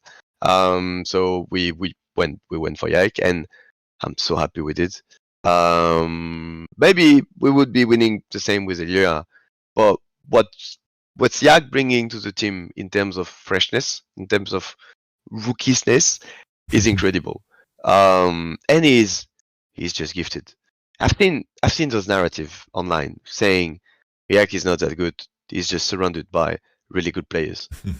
Well, let's talk about it in 6 months. I think you guys just need to watch more games, because he's carrying all the ass so many goddamn times. Exactly for what you're saying is your laners can be good if they feel the fog of war around them is under control, and it's under control. Like he plays so many things really well. And I mean, let's see how it's gonna translate into the international stage, But he's just a really, really gifted player. So it's an instant buy-in across the board from the 4 other players. Like they see him playing and they know, okay, things are under control. We're good. And from a human perspective, having a rookie is always good, especially when you have veteran player, and even the staff is veteran. So between the 9 of us, we've seen so many stories. So we always have stories about everyone, about player, about other staff, other coach, other manager, events, cities, the studio, Riot people. We know everyone because we've been around for so long. So Yike hasn't.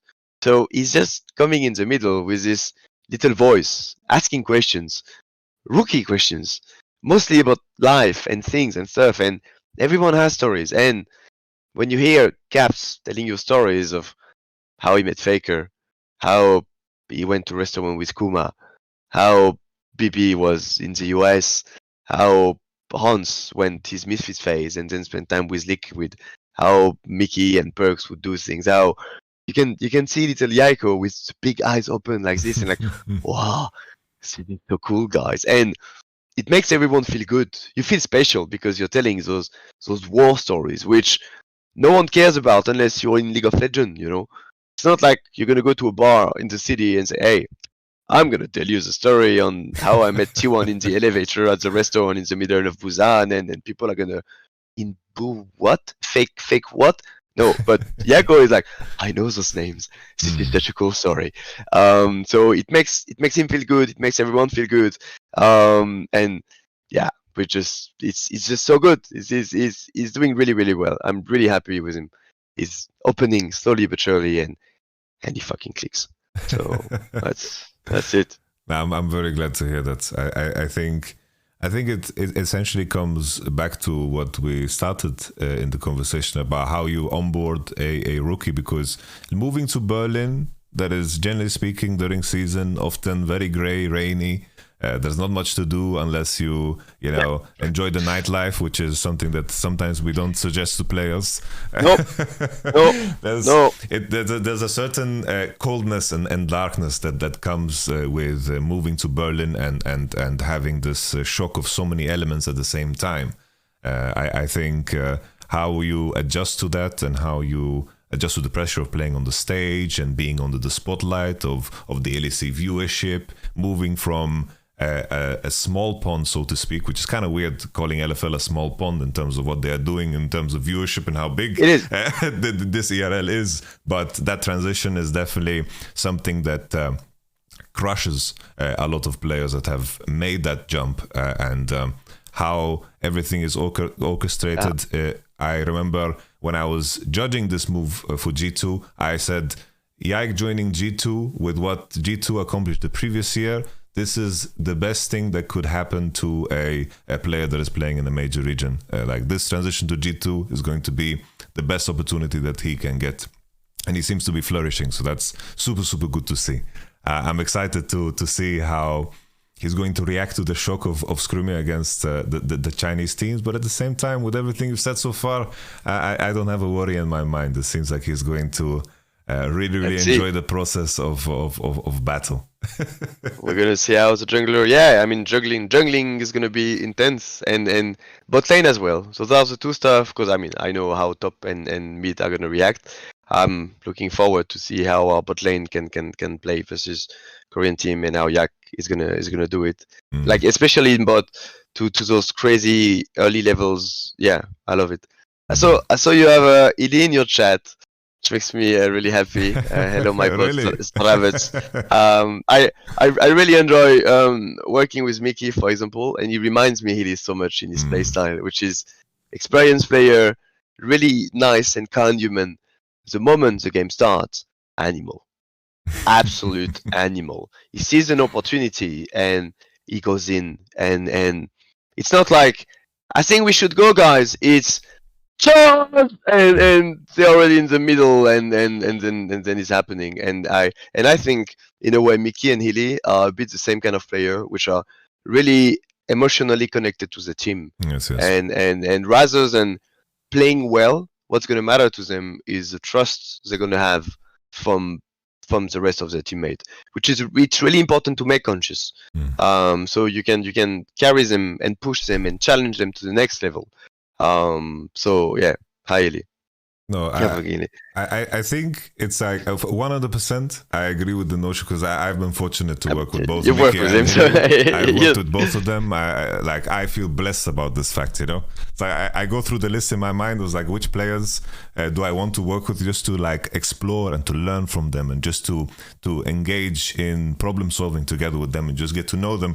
I'm so happy that my support list is like I've covered, you know, most of the supports that I truly want to work with, to explore what's going on. I think that idea of that trust is such an important element of playing the highest level of League of Legends, that you know that if you're going to make a split-second decision, because that's what it comes down to, right? A lot of opportunities, they are going to be boiled down to a millisecond where you can do it or not do it, especially at the highest level when it comes to clicking your buttons. It's like often people say, oh, I can hit nearly spears in gold because you're shooting them towards gold players. But when you're playing at the highest level and you are trying to find a Nautilus hook on the best possible player, if there is a there's an ounce of doubt in your decision, it's going to definitely, you're going to feel pain. And when you look at the best teams in the world currently, you could G2 in Europe, it's so evident that even though sometimes maybe a decision isn't pristine, you can see that when a decision is made, that the confidence of the movement and the commitment of everyone is there. If that doesn't exist, you're going to lose so many more situations than maybe you could have won if there's a full commitment in the trust of each player within the team. Need to go for it. I vividly remember one game with actually Illy. He was playing Bart, and he had one of these crazy tunnel from one part of the map to the other one, and the whole team took it. And at the arrival, you had the enemy team, and we all died instantly. Like, bam! But everyone laughed, and I was actually proud of them. I was proud of them because everyone took the fucking tunnel, and that's what mattered. That's what mattered because you have to play as a team, and maybe it would have worked. Maybe it would have been a genius move. What's important is feeling the safe space around you to try those stuff and do those stuff, because that's how you're going to win a game. It's not complicated to win a game if you're 10k ahead. Like, everyone should be able to do that. And if you throw, then shame on you. What's going to be really interesting and challenging is to win those games when you're 5k behind. And usually you win those games with creativity. And you need to have the right safe space. So one of you 5 guys is going to be able to say, TP behind now. And that's the right call. And everyone needs to be excited about it and say, okay, let's fucking go, boys. Let's go to war, yeah? And that's how you win. That's how you win those games. Because if someone is doubting, because and that's the moment where all the work you're gonna do the months before is gonna be really important. Because if you're doubting, because I think the worst thought possible for a player is, I believe I can do the work of this other player better than him. I'm a jungler, and I believe I could be a better mid laner than my mid laner. then the team is done. You're never going to win anything because in the chain of communication, something is not going to work. That's why, and this trust, this respect needs to be established outside of the game when things are calm. Like, you don't work football strategy on the pitch. It's too late. You worked about it. You talk about it in the locker room, and that's the moment you need to create trust and efficiency between the boys. I'm not asking the players to be friends. It's better if they're friends, of course, but at the end of the year, we're probably going to have to fire some of them. So that's the moment where, to me, family, friendship, it's too hard of a word. What's important is respect. Respect is key. Respect is everything. Because you're not going to win anything if you don't have respect between the boys. 100%. I think an inherent belief that your teammates can be the best in their position, having that rooted in every decision that you make and every action that you take, pursuing that in your teammates and pushing for that in your teammates, whatever shape that may take, being actively engaged will allow you to become so much stronger and more impactful as a teammate, because there's so many players out there that are very good at what they do, but they are not that good at affecting people around them. And sometimes the word that I've heard many times is that sometimes players are energy vampires, where their way of acting and the way of being could be, a detriment to the team rather than a positive. And having the conversation around those topics and, really working on some of those things that are less tangible is an essential part of having a successful team, because in the end, that's how you grow together. It's also important to work on your character and how you are as a person, because it's a team game in the end, that's like the hardest part of it is you can do your best, but the team needs to do its best, and that's so many layers of complications. You're walking from 3D chess to 5D chess, and everyone needs to understand that. And the coaching staff should step in if a player is monopolizing the conversation all the time to say shit, because that can trigger everyone. That's why we have those one-on-one, for example. If tomorrow, who am I going to take? Yike. Let's say Yike tomorrow wakes up and decides to speak all the time. All the fucking time. Instantly, in all the one-on-one, we should be able to identify, okay, I think, is everything okay with Yike? He's talking a lot. Say nothing. And then we're going to have to discuss it with Yike and saying, do you believe the volume of communication you're using in the team environment is going to make us a better team? Do you believe we're gonna win more if you keep talking that much? And yeah, maybe you have to be a bit harsh on people if the communication is not optimal, because at the end of the day, pro players are not designed to be the best communicant person ever. Yes. Especially because the game is made in a way where if you want to be at the top level, you need to be really high level solo queue player, and that means you're alone in front of a computer. You know, you can't even duo queue. So you have to help them a bit and make sure they feel comfortable to speak. Most often than ever, it's the other way around, and players don't speak enough. Yes. Which is the most current, the most classic challenge you face as a coaching staff is no one talks. Like, you just lost a game, you go back in the room, no one is talking. Everyone has ideas. Everyone knows probably why you just lost. Everyone forget, okay, how do we win and stuff like that. But no one's gonna speak because they want to be polite, you know. They don't want to create problem. And I think pro players, I don't know if Healy is still in the chat, for example. Oh, you have Gilius as well. Gilius! I hope he's going good. Hello, monsieur. Actually, good example as well. God Gilius, talking a lot. Could be a challenge in a team.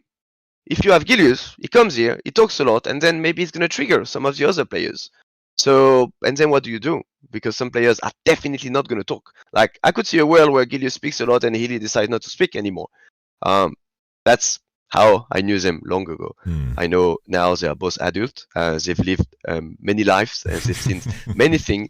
And I could expect Gilius to perfectly read the room and understand when he needs to shut up or when he needs to keep talking. Same way as a Healy probably should be much better at talking and expressing his opinion, especially because he's now a veteran, experienced player with a lot of titles. So when he speaks, he's respected. So it's important to speak. It's not important to be right always, and you need a bit of diplomacy. You need a bit of understanding. Am I making my team better, or am I being correct on this one? Which is a huge difference. Do you want to break people and feel good about yourself, or do you want to win the next game because you want to improve as a team?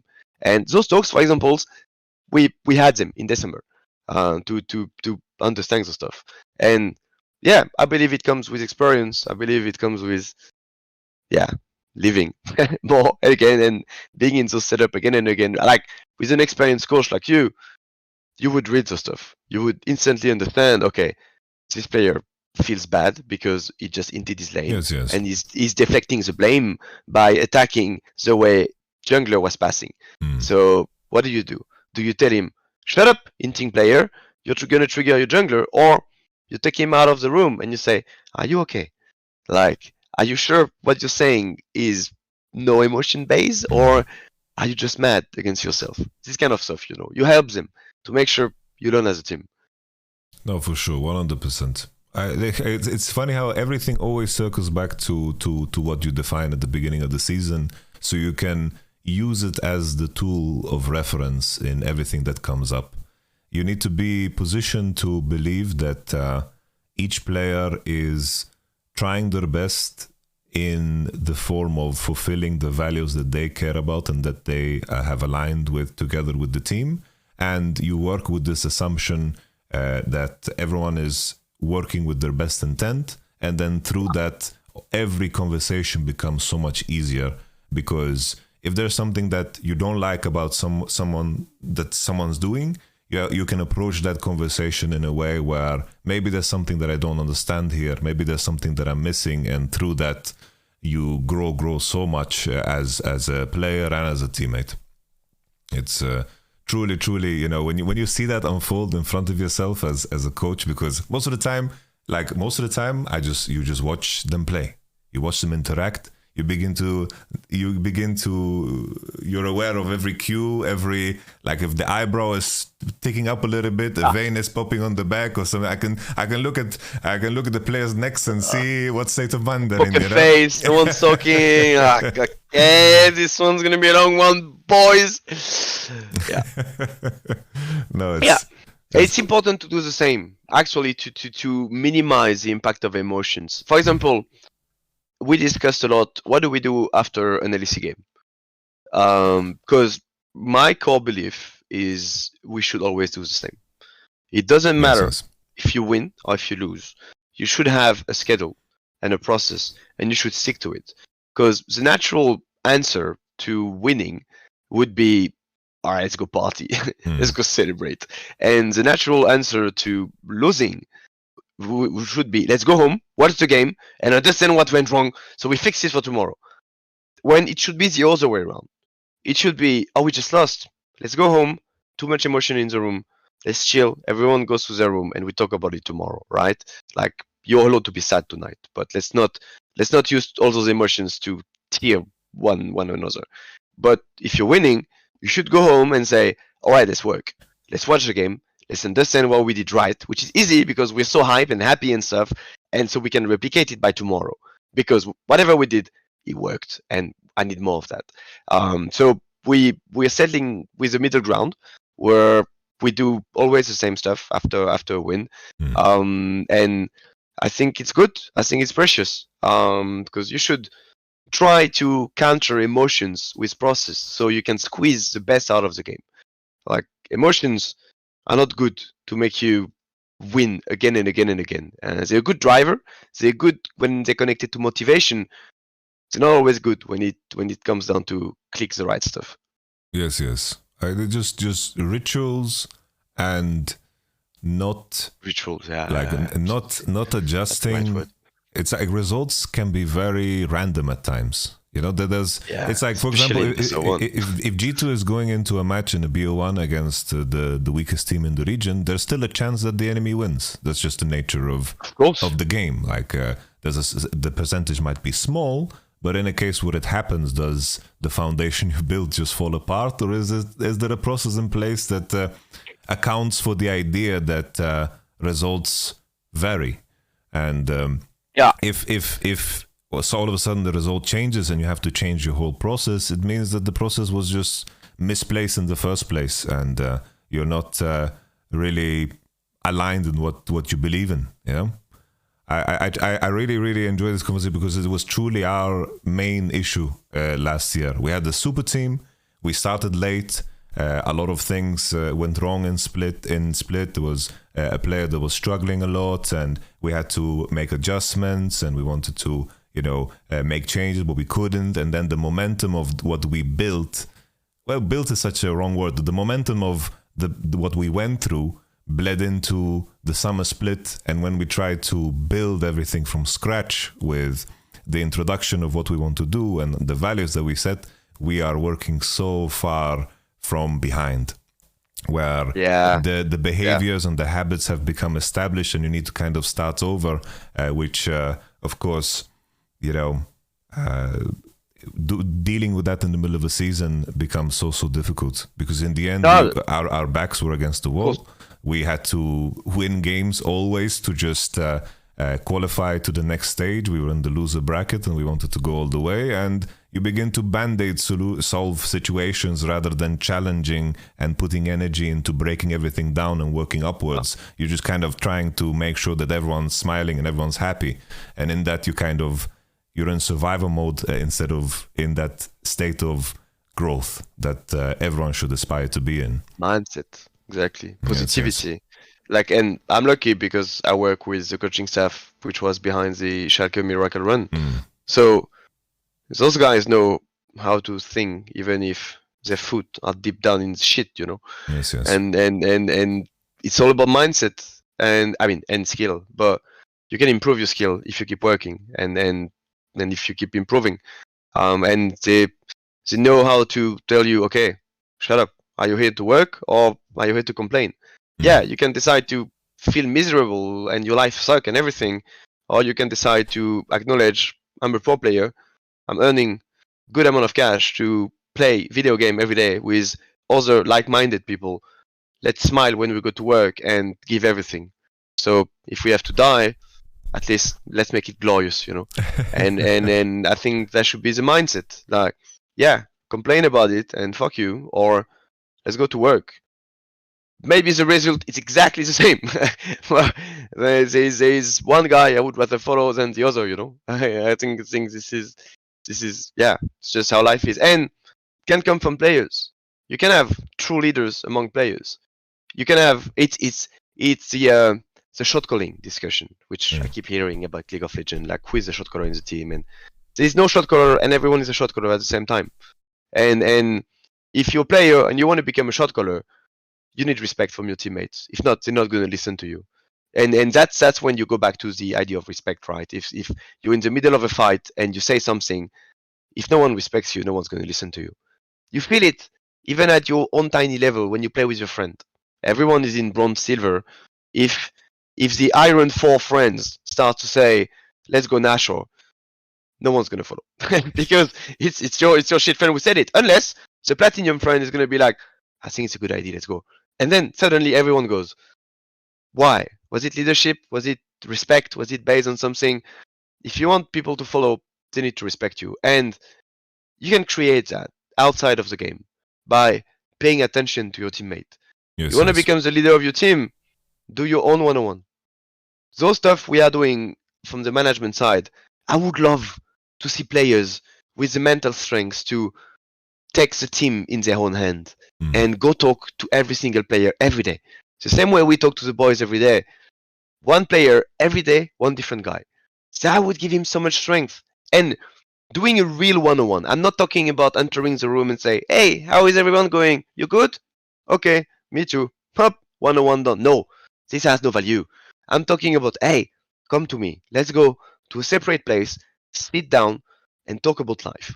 It could be 5, it could be 10 minutes. How are you doing? How's your family doing? What do you think about today's scrims? Are you excited for this weekend ahead of us? How do you feel about meeting these players on stage soon? How do you feel about the stuff I told you 2 days ago? And then you create this safe space, and maybe the first one-on-one is going to be half an hour. Second one will be 20 minutes, and all the next one are going to be 10 minutes. But then you know people. And when you're in the heat of the battle, when you scream charge, you know how the 4 people around you will react because you speak to them all the time. And I have the feeling pro players don't do that a lot, but that could be so valuable. That could be so valuable. Know your teammate, so they will follow you to battle. No, it's definitely, it's like the first initial step always that I take is always I need to understand and know my players inside out. I need to know everything about them, and I will go through great lengths, whether it's if they don't want to spend any time with me and I have to go to a shisha bar with them to do that, I will fucking do it to make sure that I know them inside out, just so, you know, I can give guidance to other players in terms of how they can potentially act or gain respect and gain this mutual benefit, just to give them some advice. Oh, this player reacts to this positively, or maybe you should try doing this thing, or maybe you should try to go in this direction, just to be able to build that respect, because it is easy to come into a team and have that tenure where, oh, this player came from a team that beat me the other year, so I'm going to have respect for him. But the maintenance of what you're doing day to day, this is what is going to matter in the long run. And that maintenance and that effort that you have to put into it to maintain that level of respect and impact on your teammates is so important. And it's like, in the end, we are in the business of people. It's like understanding people, business 100%. Of people. You're not going to have the strongest team is never the 5 strongest individual players. We've seen this pattern play out time and time again. There's so many circumstances where just the strongest team in terms of what the culture is and what the environment is and how everyone's bought into the process. This is essential, because you can have very smart people in the room. Maybe one of your players is the smartest player in the world, but he doesn't have the way of connecting those ideas to his teammates properly, and you find the situation where, rather than creating a situation where the ceiling of the team is matched with his knowledge, you have this process of disconnect that makes the floor so much lower, because you have players pulling in a different direction. And just the way you communicate with people and talk to people, how you find ways to concentrate energy in the same direction, this is truly like the most beautiful thing about League of Legends, and team sports in general, for sure. It's in a way G2 2019, because they were able to understand one another, communicate one another, spend a lot of time outside of the game together, and respect one another. So when they are on the rift, then they click. because they respect and they value one another, and they really believe the guy next to them is the best in the job. So it's human. It's clicking fast is not gonna make you win. That's not enough. Maybe if you play StarCraft 2, and still you need this level of love for yourself, because if not, how do you fucking click next game again and again? Like, this game is so hard. Like, after getting your ass handed to you again and again, you launch the ladder again, knowing it's a 1 versus 1, and then you're scared of the fog of war because you don't know what's going to pop up from it. Whatever. Still PTSD for my StarCraft 2 times. StarCraft 2 is your name. But it's beautiful. There's the mental resilience of being able to say, I'm going to the fight again. I need to understand what happened, and yeah, but whatever. See, in League of Legends, in any game, in anything in life, the moment you need to have multiple people doing something, communication, understanding of the guy next to you is going to be key. It's going to be key. And my main advice is do one-on-one. Do one-on-one in everything in life, even in a relationship, even with your partner, your boyfriend, your girlfriend. Ask her to go out and talk. Create moments where you guys can discuss about stuff. And I'm not talking the, hey, how are you? Yeah, how are you? Oh, that was good. No. The action of moving somewhere else, sitting down, creating a space where you both define, okay, we're going to talk.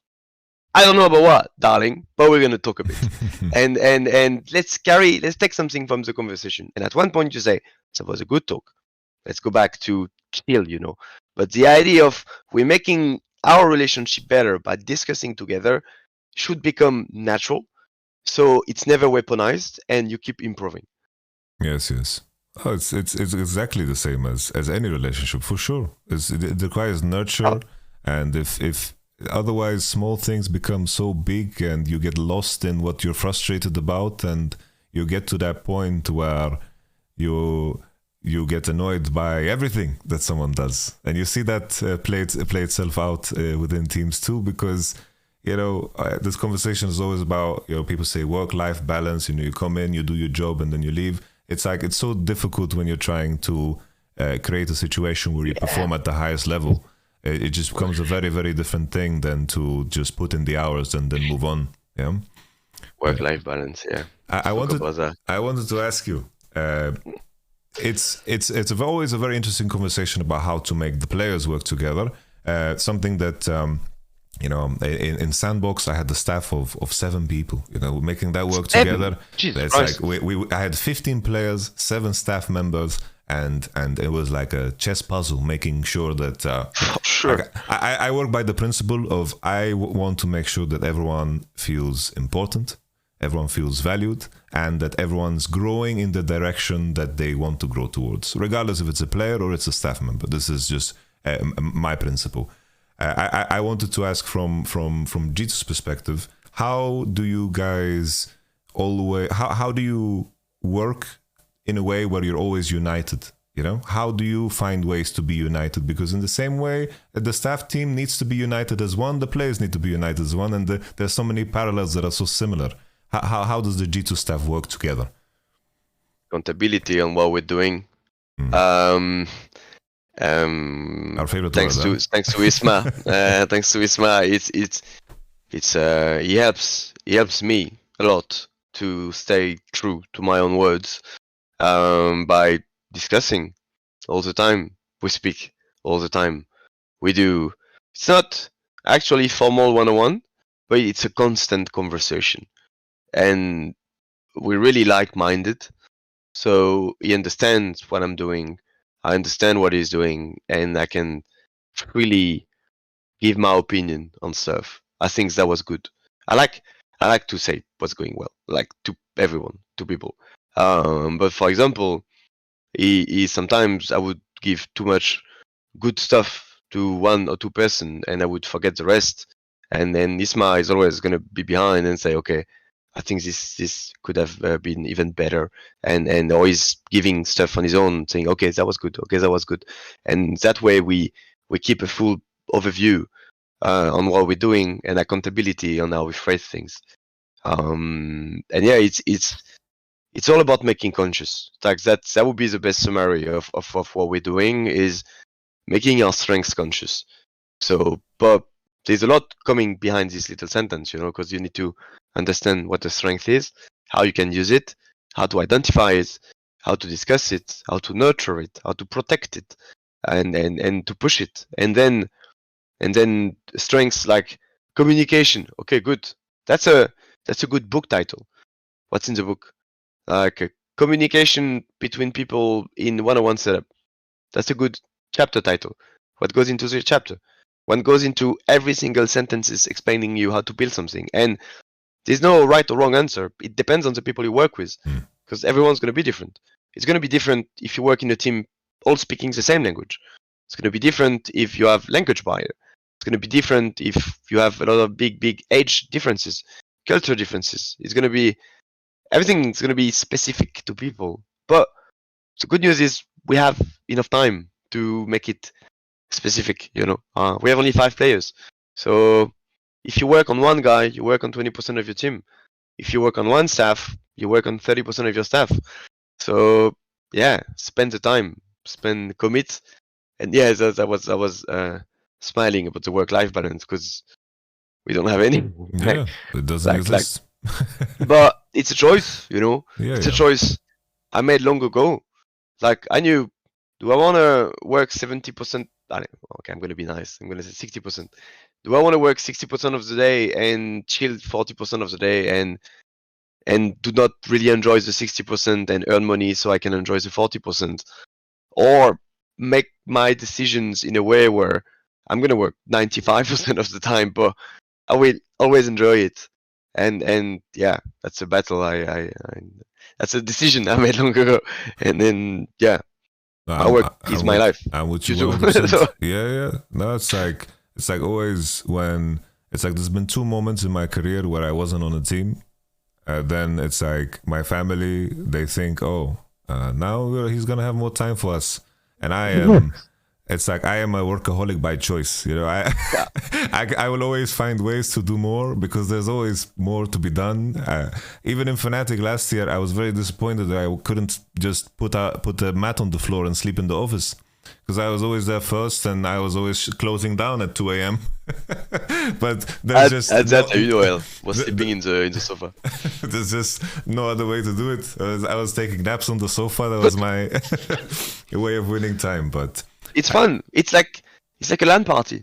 Yeah. When you go there, and then if you go to DreamHack summer or winter, incredible events where you have all those people sleeping and playing for 3 days in a row, and our work is a more professional life party.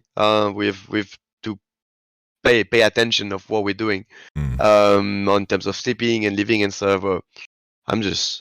I just believe I have the best job in the world. I missed it when, as we were saying, the few times you didn't have this kind of job, you were back in the real life job, and I had cool jobs. Like worked my last normal job was Riot. Worked 3 years for them. Incredible company. You worked on so many really cool events with really good people. I loved it. Still, it was a Monday to Friday job, and you get lost in the sauce a bit because most of the projects you do, even if they are short-term projects compared to real life, I'm talking 2, 3, 6 month project. When in real life usually it's 2, 3, 4, 5 years project. But it's still you have those meetings on Friday and you're like, oh okay, I'm gonna send you a recap. Maybe on Monday. It's a weekend, 3 hours. And then let's do another call by Thursday. All right. Then bam, 1 week of your life just went up like that. And then you work on monthly project and things get slow in a way. Yes. Not when you work on the team side. Like my life is about to accelerate in 24 hours. In 24 hours, I'm either 1-0 or 0-1. In 72 hours, I'm 3-0, 2-1, 1-2, or 0-3. And I'm either ecstatic, I feel like shit, or nothing. It's just it makes you feel alive. It's a price to pay. If you lose, you feel like shit. I've been in bad teams. I've lost a lot, With Unicorns of Love, we never made it to World, ever. That means, I think we lost a total, I did the math last time, 6 best of 5 we've lost, or 7 across 3 years. That means you wake up in the morning and you're like, guys, I feel it. Today, we go to Worlds for the first time ever. And at night, you go back home and you feel like shit because you lost again and again. And of course you feel like shit. And you call your friends and your family and you're like, oh, we fucking suck. But they don't understand your friends and your family. Yes. They're like, bro, you're still getting money to train a pro gaming team. Like, you're in Berlin. It's fun. Oh, like, it's a party city. And say, but I don't wanna party, bro. I just wanna die right now. We're not making Worlds. And but the day after it gets better, and then you realize again, I still have the best job in the world. And that's why I advise to every pro players losing a lot, go back home, go back to your friends, go back to your family, and take this fresh perspective on life, where they're gonna make you feel special because you're pro players and you probably earn more money than your whole family and friend combines right now, and you have freedom of your time and your schedule, and you travel the world sometimes when you win, and you have a really cool job. So after losing a season, go home, realize how incredible your life is, and even if you top 10, even if you giga suck, they don't care. They love you. Your family and your friends, you're like, it's okay. You're still paid to play video game. And you're like, yeah, but I suck. Okay, but get the mojo back. Go back to your work, and then the moment you're gonna start your game with your friend, with your teammate, you're paid for it. You're like, okay, I'm gonna try hard because I have the best fucking job in the world. Not the easiest, but probably the best. No, 100%. I think it's like only after those heavy best of 5 defeats, that's like the only time, that night is the only time where I allow myself to suffer. Because in season, you have to be the rock, and the players look towards and draw strength from. You can't. It's interesting because it's such a double-edged sword. It's like I have a very hard time celebrating good moments. And I the same way I have a hard time feeling the pain in those moments. It's like it's always, what is the next thing? It's like the chase is what makes me high, This is what I've recognized about myself over time, because there's so many variables outside of your control. You focus on what you can control, and in that you always, find the beautiful aspect of it. And myself as well, I couldn't find a team between like the year 2020. This was when we were both at Riot together, right? This is when I got to know you a little bit more, after the Unicorns of Love days. And I was like, okay, I'm going to try freelancing, see what's going on. I had some opportunities in the past. Boom, COVID hits. I was like, oh shit. And then we're going through this process of like working as a commentator, and I realized that I was basically streaming, making content 24/7. I was developing, I was pushing myself towards burnout. I was having like throat conditions because I realized that I was trying to find that level of competition and reward in something. It's like you get chased by these demons, but I have found myself in a place where I'm friends with my demons now. It's like that fear, I'm happy that I have it, Actually, it's a good question. What's next for you? Currently, what are you gonna do? Currently, I'm just waiting. I am floating this idea of potentially working as a consultant for teams. During my time where I am waiting for the right team, because I believe that this is something that is missing, where you have an outside perspective that is knowledgeable about what it means to be in competition, the stress that it involves, and getting that fresh perspective and being able to question all of the processes that are in place in order to get additional information. It's like, I wish I could have done this at certain points, because sometimes you do something for so long that you don't see a different way of doing it sometimes, especially in terms of how teams go. Maybe there's habits and behaviors that are very destructive, but they've just been there, so they've just become a part of the process. And this is an idea that I'm floating. At the same time, I'm just waiting for the right opportunity, because I want to feel, it's like when I join a team, I want to feel engaged at the level where I want to work with this team for the rest of my life. Like in the moment, in the moment, I want to feel that way. Maybe in 3 years, maybe I feel it differently. But it's more about the idea of being so engaged in a team that you care about every aspect of it. You know, I want to be able to feel like if there's things that I disagree with on a principle level or on a value level, that I can engage in it and do my best to correct the course and to be, you know, really, really aligned with what the vision of the team is. So I can feel like, oh, we are building something and moving in the direction that I truly, truly believe in. And this is always what I'm searching for. Yeah, that's like the main thing that you know, brings me joy. Yeah. Are we gonna see you a bit on broadcast or not? Yes. I will keep busy by being on broadcast, and I'm doing the content, you know, to stay involved. I really love the game. I am one of the few guys that doesn't hate playing the game. I wish I had more time to play the game because I love the game. I've loved the game for 13 years. I think it's the best game ever made. You know, I have no game. I love the game. You know? I agree. Yeah, I think it's for a lot of us our eternal best second game. Maybe sometimes another game's gonna come, takes a spot for like 1, 2, 3 months, and then vanish. But LOL is here. LOL is here. It's just too good, and they keep they keep making it really, really fun. So happy. I love watching this game. I don't always love playing it. Sometimes it triggers me because I'm not good enough. That's I have to be honest with myself on this one.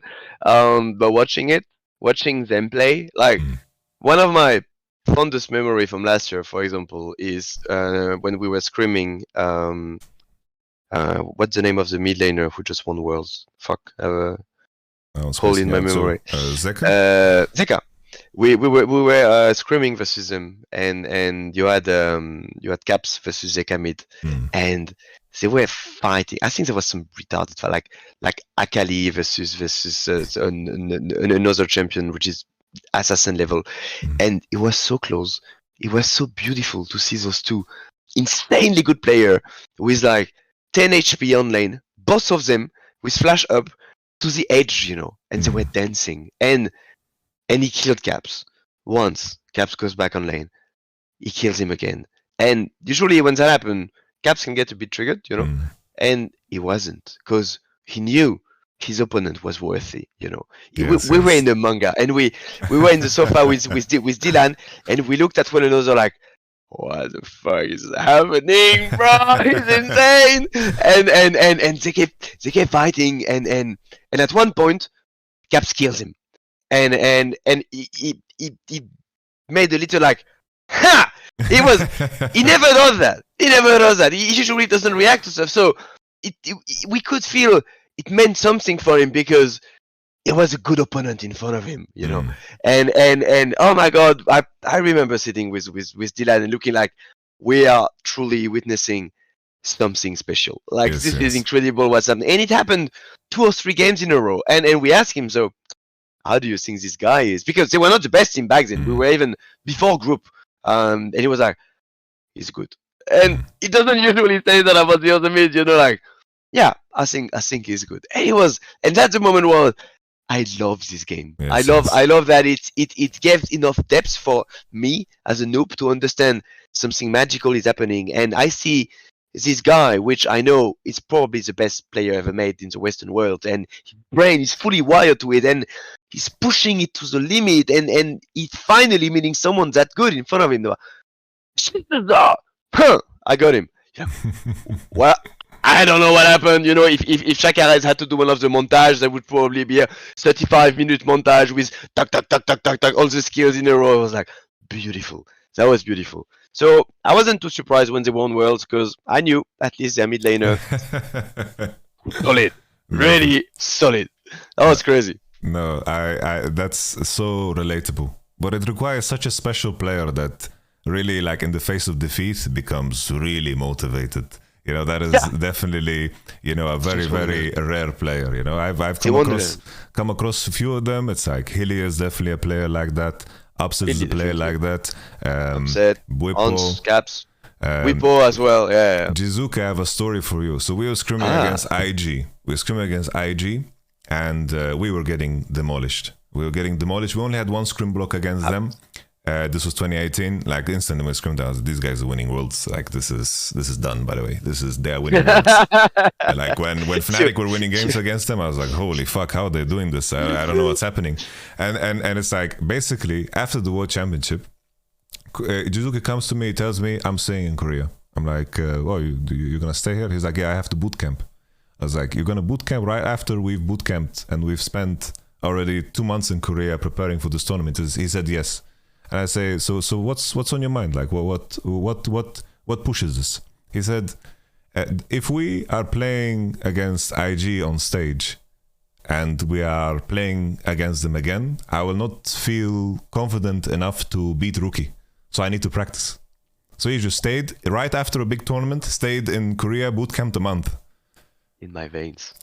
I love this stuff. And this is this is what we live dedication. for, you know? That's what. Yeah, that's why I do this job, to work with players like this. That's why we got Hans, because he has the shittiest year of his life at Liquid for whatever reason, and he's like, I still have it. I'm still relevant. I wanna show the world I'm still relevant. What I'm gonna do is I'm gonna go back home in Europe, and I'm gonna become rank 1 in 2 weeks. Bam, and then he decides, okay, that's not enough. I'm gonna go to Korea, and I'm gonna be rank 1. Okay, he failed this part. He only ended up top 20. But I think he played 400 games in a month, something like that. No, 4,000. I don't remember. Something insane. Because he wanted to show, okay, I love the game and I'm good at it. I'm gonna show you, noobs. Yes. And yeah, I'm down. I want to work with a player like that. I want to work with a player which I know he wants to win so hard that losing just part of the process. And yeah, it was crazy. No, crazy. Those stories for sure. It's like I remember like when I signed the 2018 Vitality roster. First 2017, we had the roster the Vitality had built, and then I said I'm going to go through this process, but at the end of the year I want to have the keys to the castle. And then I said we're going to recruit Jizuke, Jack Troll, Attila, Gilius, and we're gonna keep Cabochard. They looked at me, it's like, oh, what the fuck is this? You know, what the fuck are we doing here? But I went through the process of practicing against them. I went through the process of talking to each and one of them. And it just came down to their story of how they got to where they are and the dedication that they had to put in order to be in the position that they're in. And just knowing that they will come with an attitude of being grateful and coming with a vengeance towards the LEC. That level of energy is so infectious, you know? They want to beat. And we could, it was so easy to rally this group together because we had the goal of beating Fnatic. This 2018 Fnatic, everything that we did, it was like we want to beat Fnatic, and we tried. We were working in ways to make ourselves as awkward as possible. So when Fnatic faces us, they are scared. And always in the interviews, it's like Fnatic was like, yeah, the only team that we're worried about is Vitality because these guys are fucking psychopaths, and this is exactly what we're striving for, you know. It's like the only danger with that is if you beat Fnatic, what the fuck happens then? Moving on from that point, that's the only danger about it. But you know, stepping stones. Doesn't matter. We've never been that far. We don't know. Stones. But it's good. It gives you. That is. Yeah, that's the right mindset. We still have. I see. God, Gilius. Yamato, can you ask Roman why G2 did me so dirty? Oh yeah, I have no clue, bro. Ask the content team. I think they wanted some famous name in the jungle, so they put your ad there. It's for the miracle run, Gilius. It's for the miracle run juice. Yeah, probably. Look at that rest of the roster. They need some. They need someone to rally them, to say, "Look at me now." You know, someone to bring them up. You know, I don't get triggered by it. I wanted to bring up, Romo, your since your background is business development, right? I'm curious. So it's like I've been watching K-Corp, you know? I've been reviewing K-Corp games and the LFL fans. It's like the LFL is doing so many things right. What are some things that can become more tangible? What are some things that, from your perspective, are things that, what are the lessons that are in what LFL is doing? That's out of this topic. Because I've my last year and a half at Riot were mostly dedicated to work on the ERL ecosystem and discussing with every single ERL partner how they could improve their business, how they can create better marketing offer, attract more sponsors, sell, and it also went hand in hand with other Riot department because they wanted to unify the ERL approach, which is, I truly believe, what will make us the best region in the world, by providing ready to play with pro players for the LEC. And by ready to play with, I mean the stage experience, coaching staff experience. They know how to work around draft. They know how to dedicate their whole life towards the goal. So yeah, whatever's happening at the ERL level right now will make us the best region in the world, and is the future of Europe and of League of Legends European. The LFL specifically, I think, benefited greatly from K-Corp in terms of viewership, and the co-streaming done by Yamato was something incredible. It was combined with winning. That helps because you can cast, but if you're not winning, it's less interesting for people. So from a French perspective, it was so refreshing. So we're talking 2021, I think, which was the first year, first crazy year. It was incredible to watch them play and feel the energy and the love of Kamito just screaming in front of his computer, happy for his boys, and he became the connection point between what he was representing and his love for the club and his passion for the game, and the game itself, and it brought a lot of new people. There, and it carried a lot of the viewership. And then the rest was also taken because the French broadcast of OTP was also in a really specific year. They just cut ties with the old way of doing things called O-Gaming, to become OTP and to really take ownership back on how they would do broadcasts, how they would talk about the game. And Chips, Noah, Twix, and all the people behind them are doing an incredible job at developing their product. So all those stuff combined made the LFL extremely exciting to watch, and just sparkled some big success on top of that, and it blew up. It blew up a lot, and it created this love for the story and this beautiful storytelling for 1 year, and then another year of a lot of wins and passion and dedication. And Kameto is so connected because his main job is to be an influencer, and he's a really good influencer. He's a really good leader. He's good at carrying people and taking people to battle. And we had a couple of other French events, for example, like the Pixel War really helps those stuff. And it was nice. It was really great. My only regret is the fact that they couldn't join LEC like 2 years in a row. I think it would be incredible. Yes. I remember discussing it with Kamito and Xavier back then a lot, when I was on the Riot side, because I really wanted it to happen. It just wasn't possible for different business reasons. It failed multiple times in a row, for different reasons, which can't get into details but I just hope it happens, sooner than later, because it would be great, and we can feel it. For example, with Koi right now, and Ibai has a bit the same story in a way, which is he is this influencer. Ibai story is even more connected to League of Legends because he was a caster there, and in a way Ibai is so much bigger than Kamito in his own region. He's so much bigger on the Spanish level, and because it's Spanish language, it has a bigger reach than just Spain. And when I see all the good things it brings to the LEC and to the viewership and to the rivalry and everything, then it make me even more sad that we can't have K-Corp, because yes. I would love, imagine a fucking K-Corp Koi, imagine a K-Corp G2 in playoff, this kind of stuff. I think that would be incredible, but I just hope it's gonna happen sooner than later, and then it's gonna be really, really good for the product. I think we're scratching the limit of the franchise model, which was a necessity, and I was against it. In 2017, when I'm still Unicorns of Love, I was like, nah, franchise sucks, really bad idea, because we need relegation. We're in Europe, every single sport needs relegation. The stuff is, from a business perspective, we can't keep a relegation model because sponsors are not interested to give money to teams because teams could be gone after a few months. Yes. So we needed the franchise model. I understood that.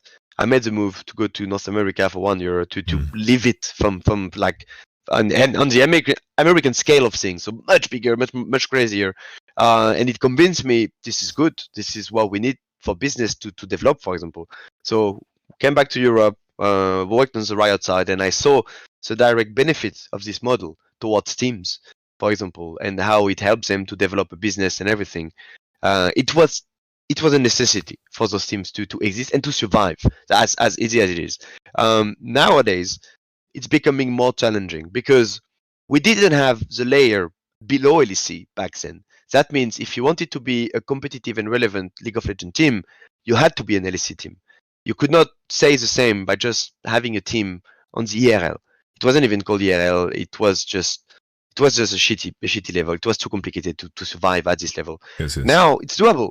LFL is a beautiful example of it with really big teams, the K-Corp, Gamers Origin, Solari, Vitality, stuff like that. What's happening in Germany with Spandau, what's happening at the Spanish level, and what's happening in the other ERL, in Portugal, in Greece, in Italy, in Poland, all those places. So now I think the ecosystem could survive a relegation system. Stuff is, there is an existing contract and there is an existing status of the LEC, so it's not possible to modify this format, at least for now. Let's see in the next years, because it is a beautiful challenge offered by Europe right now to tell the LEC, look, we have the ecosystem strong enough to support lower leagues, and maybe for the sake of competition, it would be nice to challenge the current status of things.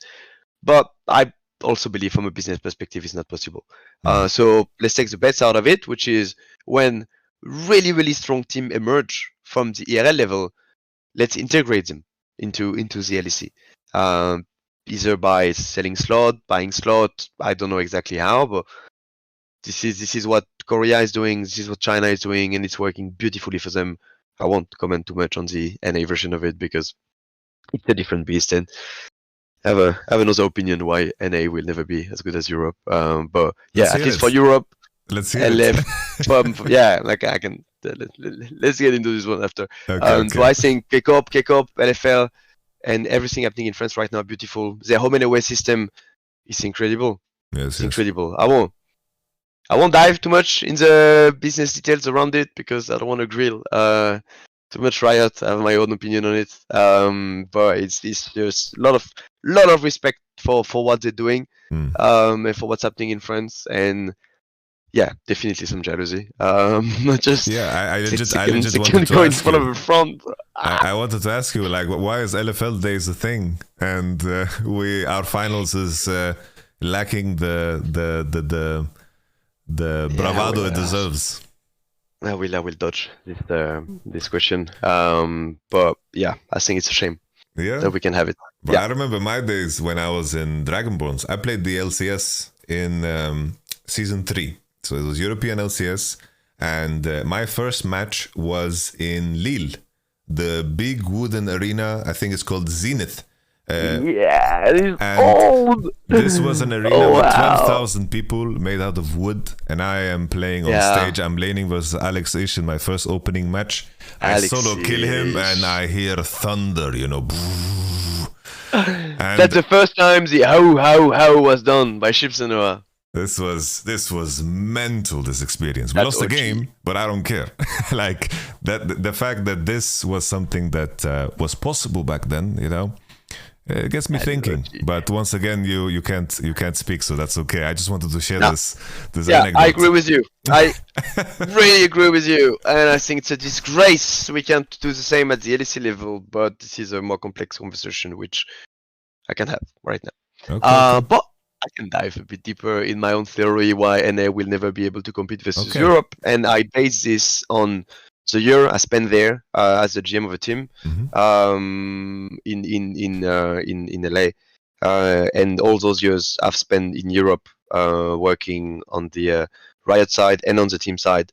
I think it's an intrinsic problem connected to Riot itself, because in LA, the studio, the NA studio, is next to an incredible place, which is the Riot campus.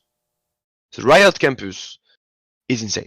It is such. If you're a fan of the game, of the Riot ecosystem, it is just crazy. I gained so much weight when I was there. It was going to this. Food is good.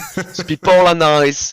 You walk in this giant place, and everything is made and tailored, and like you have the Freylot building, and everything is made of ice and blue, and you go to the Sejuani business meeting room, and everything is really cool and moving and stuff. So, and you're working on all those crazy projects, and you have the new games, and it is such an amazing place to come to work. That means when you're a Rioter, what's really cool is not really to work on esports. It's to work on Riot ecosystem, on League of Legends, on Valorant. I mean, back then it wasn't even an official game, but on all those games, this is cool. And that means if you work on the esports side, you're not as proud as you work as if you're working on the esports side in Europe, for example. And overall, from a pro perspective, becoming an LCS pro players is not as cool as being an LEC players in Europe, for example. And because you're in LA, you're in the city of influencers, you're in the city of craziness and TikTok and people doing. So there's so much cool stuff happening that your job is not really the coolest in the world. Definitely not in the city, definitely not in this ecosystem. The Riot people around you are doing their job, and they're doing the job really well. It's just, it will never be as good, I feel, as the Riot people on the other side. Because if you're a pro player and you walk on the Riot campus in LA, half of the people don't even know who you are. You send Reckless and Hansama walking in the middle of the Riot LA campus. Half of the people don't know who you are because they work on other stuff connected to the game. And esport is not everything. I know it's hard to listen. I know it's hard to say, especially for me, especially for you, because esport is our life. But for a lot of the Rioters, esport is not their whole life. Their life is a game. Their life is gaming. Their life is creating the best video game possible in the world, keeping it updated and stuff. And they're really good at what they're doing. They just don't care about the sport, you know. And I think it changes a bit the way you feel the product when you're a pro player. When you're backstage in LA, you feel like you're a part. You're a pawn on the chess, on the chessboard. You know, the green room are not really pretty. The makeup room, at least back when I was there, was in a shit place. Yeah, I mean, and poor Cass, which is the makeup lead artist there, is putting all her heart in it. You know, she really wants to make you feel home and comfortable, but she's doing the best she can with this crappy little place where she is in Europe. The makeup room is the beating heart of backstage. Yes. And the experience as a pro player, when you go to the studio in Europe, you feel like you're king. And it doesn't matter if you're Yako and it's your first LEC, or if you're Reki and it's your split number 12. Everyone knows you're a pro player. Everyone respects you when you walk around. You sit in those big rooms, you sit in this big makeup room, you sit in Shapuzi and Maureen chair, and you have all the pictures telling the story. You belong to history. You feel like you're here to maybe put your name in the history of Europe, and you want to try hard for it. And this is the top of the pyramid of the food chain, because most of the boys came from ERL, so they've been trained already. They know what's going to happen to them. In NA, not really. They don't really have this ecosystem below it. So it's just, if you're not double lift, no one cares about you backstage. You're a pro player, but maybe if you're not famous, you're going to enter through the main entrance, and some people won't even recognize you. You know, you feel you don't exist next to Double Lift or next to those really big names, which they deserve what's happening to them. That's not what I'm challenging. I'm challenging the rest. And the way the broadcast is made is so ceremonial, so like official a bit, that, for example, they don't show the coaching staff backstage.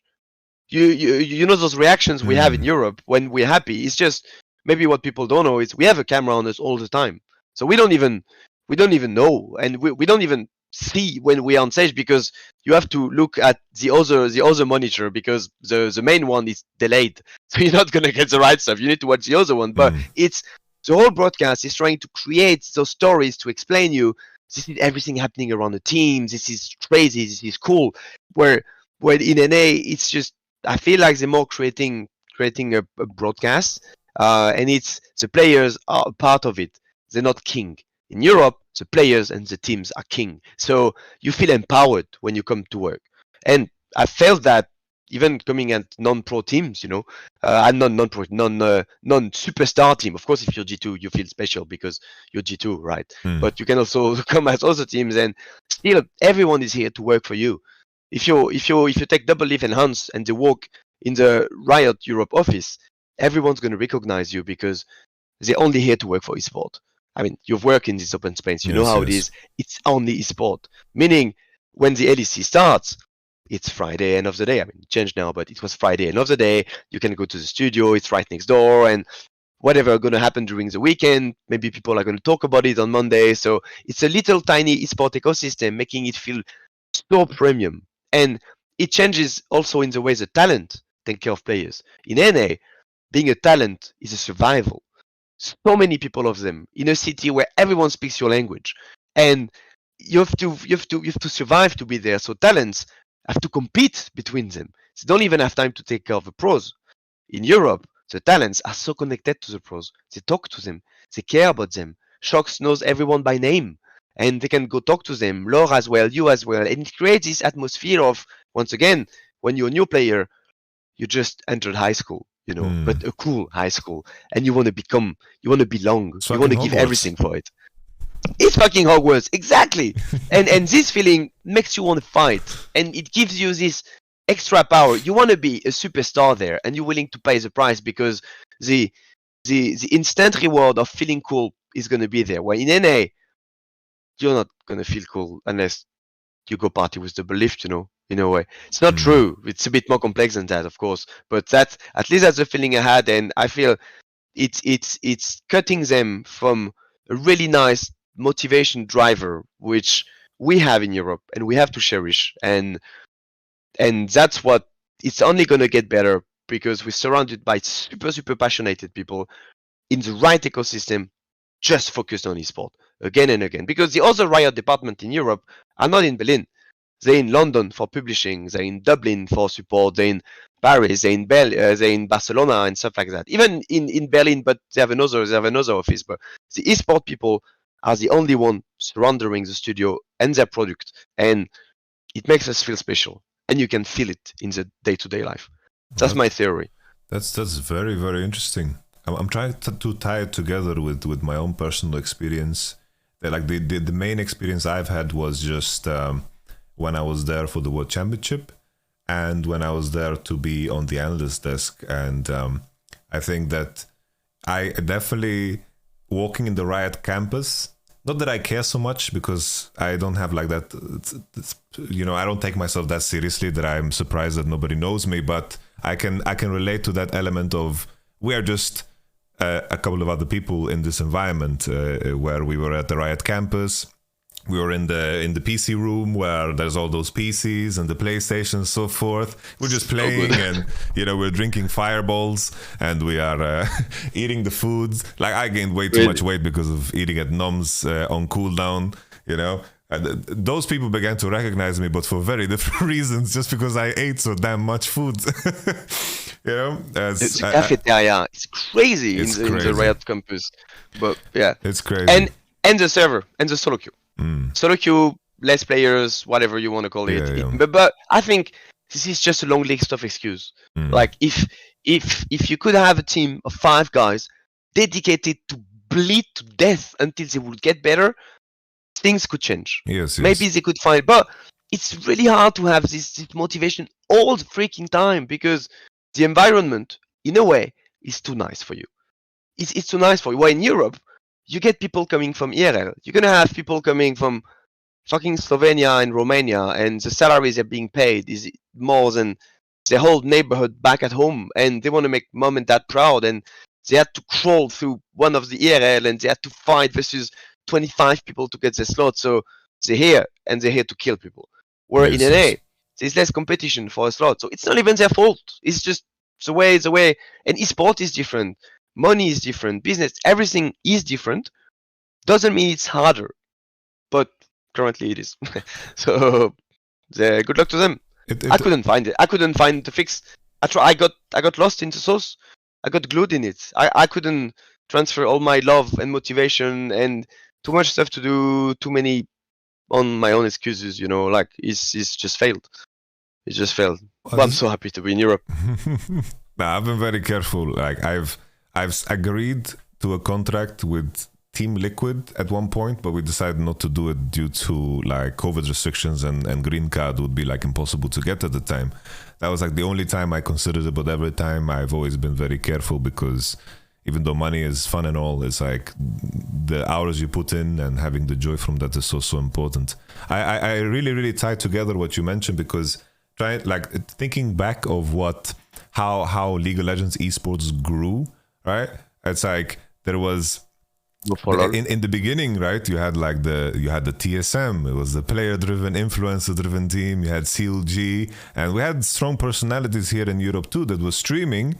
But a lot of it was more tied to Froggen is the great player, you know. He's the guy who plays the Nivea, and then you had the Moscow Fives and was more in tune with the competition. And sure, of course, CLG and TSM were very competitive at the time, but I can see how it grew from there. You know, the trajectory of how things grew from there definitely went in that direction. Fortnite happened, Twitch happened, YouTube gaming happened. Like it's all those stuff happened. If you're a young kid in LA right now and you're gifted at the game, do you want to become a LoL pro? Nah, you want to become influencer. And I'm not blaming you. You should if you're good at it.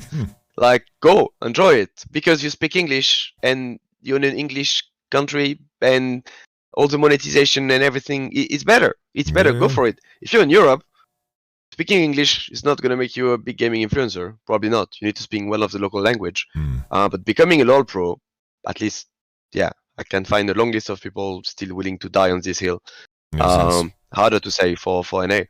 So that's how you create competition. And if you go to China and Korea, I mean, the list goes even deeper, you know. I think it's interesting now. Like what I wanted to just point out is I have such deep respect for Doublelift and Bjergsen willing to risk it all to compete again because they could be streaming with 10,000, 20,000 people, make so much more money. And currently they are struggling with 100 Thieves, but I think that's irrelevant to my point. The fact is that they were willing to expose themselves to this again. I think it's really, I respect it because it means that they really just want to compete and they appreciate this and they're doing it for the right reasons. Yeah. And the moment they were thriving was when those people were hungry. Those people were not only businessmen, they were leader of the pack. They wanted blood. They were gathering those players around them, taking them to battle, to grind again and again because they wanted to go attend those international events and they wanted to beat Europe and beat the rest of the world. Like it was better to work in NA for a while. That's why I went there. Because the money was there, because the people surrounding you were supposed to be more professional and everything was supposed to be better. And Europe was stuck in this limbo between all the different languages and no big country specific. And so NA was better. That is just a fact. And then NA got lost in the sauce. Also because once again I believe their business evolved. Their love for gaming and the way they create things around competitive gaming just ends. When Europe, it just got better. So I wanted to ask you now in relation to some of the changes that LFCS has made, like in terms of how they approach the broadcast. They built the new studio that is used for Valorant 2. Yeah. This seems to be steps in the direction of what you have mentioned as the biggest core issue. Have you been paying attention to the changes that they made in LCS, and what do you think about them, if so? I think in LCS is going better because they understood they need to create more of a broadcast by gamer for gamer. They need to cater better to the people wanting to watch them. I think I don't know what's going to happen to Europe. I trust the people in charge to keep. I mean, most of them are the same. The top executives are still the same. They were there before I joined Riot. They were there during my Riot time, and they're still here. So they are like the gatekeeper of the product in a way. For a lot of them, I mean, it was changes, right? People come, people go, but it's usually by cycle. And I think the current batch of people working on the LEC makes the product so good. And it's a team effort. It's also all the teams creating the product, all the narratives being built by the different players coming back, leaving, and now we can foster a lot of those narratives at the lower level in the different ELL. Everything you said about Kickoff, for example, like again, if we get Kickoff and Koi in 2024 in the LEC, maybe our best years are ahead of us, you know? Yeah. Like they're not even here. So bro, I can easily imagine, you know, the other big streamers, they are paying attention to this, and they are trying to figure out strategies to get involved. If I had the money, I would. It's like if I look at what return of interest I can get, I would just look at LFL. Like that's what I would look at. But I can imagine a world where we move in the direction of, you know, you have all the big streamers that are pushing the big numbers like SQC or Asmongold, and they are just battling it out. You know, that would be truly the dream. I hope this happens. There's a lot to do. There's a lot to do in Europe for sure. I mean, the national feeling of seeing people from your country winning is something extraordinary, and then we have a lot of that because we have a lot of countries. And I will never forget how I felt in MSI 2018 Paris. RNG wins on stage, and the first rows were full of Chinese girl crying, happiness. And I remember looking at them and thinking, what would make me so happy that I would cry by relating to what's happening on stage? And I was like, I mean, that would take a lot, actually. And I used to be a gigantic fan of Stefano in StarCraft as a French guy, able to beat some Korean, and I was waking up at 4 a.m. in the morning to watch him. And I was like, but it's and I was looking at the girl and I saw, but wait, imagine a team of 5 French guys, full French staff, playing on stage. You follow them for 6 months, 1 year, and they win. Maybe I would cry. So what we're missing is more of the storytelling, country connected, country related, where I believe China and Korea are a bit naturally gifted, you know, because 99% of the team will be made of people from their country. So it makes those bonds so strong. And that's why on the European level, by making sure the storylines can become stronger and stronger with a lot of players growing up in ERL, gathering a player base through specific team or through specific public, and then ending up on the international stage, that's going to create beautiful narratives for Europe, for sure. No, that's what used to be our doom from a business perspective might be our saving grace. 100%. In a way. No, I can definitely see that. It's like the reaction. It's like I've been basically just reviewing the K-pop games on stream, and it's so hard not to get swept up in the passion that the fans have. It's like now I'm looking forward to every K-pop game. Like I feel so invested. It's like I have my friend, of course, Kabushad playing, so I was always hoping for the best. But now I feel engaged. I'm looking forward to the next match because it's passion is infectious, whatever form it takes, truly. And now I'm just looking forward to every game, and they are so engaged in the product, and it's amazing to see. Really, really. Can be a double-edged sword as well. Like they've of been course. in the middle of many controversies because they are a big crowd, and some of those people are just retarded. And the problem is, if one retarded people say something really dumb, it's easy for everyone else to retweet and turn it into something really, really bad. Yeah. So it comes with a, but it's also something you see a lot in traditional football, for example, and with any big player base, fan base, especially when they are that dedicated. So I think they went through a few crises. When they were winning a lot, didn't matter. They have been winning a bit less recently. So those bad problems. The same way, what I was telling earlier about those one-on-one, you know, when you have a problem in a team, if you see it, you should address it instantly, because if you're winning, no one cares. But the moment you start losing, those problems can come back and can blow up and turn into proportions. I think Gekop maybe should have taken care of the bad people in their rank ages ago. They didn't because they were winning. Now they're not winning as much. Maybe they should spend a bit more time. It has to be maybe fan versus fan, stuff like that. But it's for sure fascinating. And from a social perspective and a social media perspective, there's a lot to learn. There's a lot to learn. What's for sure is the story is incredible. So yeah, I just want them in LEC, man. Me too, man. I want them in LEC. I want to fight with them and win and have them crazy mad about me and I mean about us and yeah. And if we lose, insult us, you know, like you earn the rights, go for it. And because that creates those beautiful narratives which I think are good for the ecosystem, are good for the game, are good for esport, and let's go to war.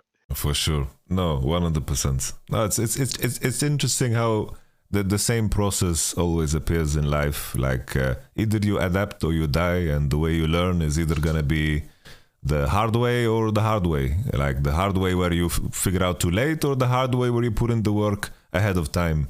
You kind of choose how you suffer in some shape or form. But beautiful suffering is definitely, when you choose what you suffer for, this is the most beautiful form of it. Yeah. No, I really, really love it. I wanted to ask you something, because I know so little about it, right? The business development aspect. Something that I've been curious about is when you're in the process of acquiring sponsorships and you are trying to piece together partnerships that work, how does that look in terms of what you're evaluating? Because it isn't just you take a sack of cash and then it plays out. There's so many layers to it. And how does that process look like? You need to sell a service, and it depends the sponsor, what they're interested in. What's important from your side is the creation of your marketing inventory. What are you selling? And the first initial step is to identify everything available to sell. So you need to, for example, Get breaks.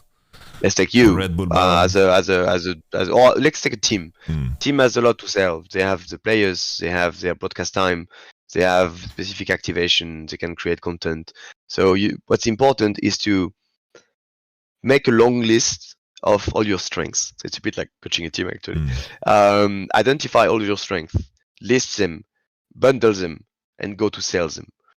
Identify how much money you're going to need, and create different bundles. Because the risk is to do it the other way around. Is you find a sponsor, the sponsor comes, it's a cool sponsor, so you're going to give them everything for cheap. And it's bad because it doesn't scale well. Like, you're not going to be able to take care of sponsor number 2 if you gave everything to sponsor number 1. But on the other hand, you really wanted to make sponsor 1 really happy. So, and you have 2 different steps in a relationship. You have the acquiring and the servicing. You have the people which are going to convince the sponsor that's going to be the project for this amount of money, this level of deliverables, and then you have the team in charge of making sure, are you happy with the relationship right now? Do you get what you've been promised? Are you getting enough? Actually, you're a good sponsor. We're gonna give you a tiny bit more. Mm. Maybe next year when we have to resign, you will understand that you need to pay a bit more, and we can keep this relationship fruitful. So, but the first initial step is to understand what's available to sell.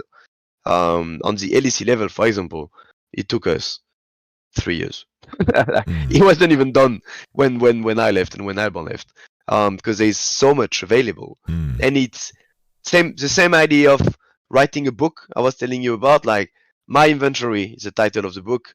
Then you need to write all the chapters, and you need to dive really deep in it, which is going to be, should we put a logo during the pre-show? Should we put a logo on Shock's dress? Should we put a logo on the Rift? Should we put a logo during the post-game lobby? Should we put a logo during the breaks? And that's just in the where do we put a logo category.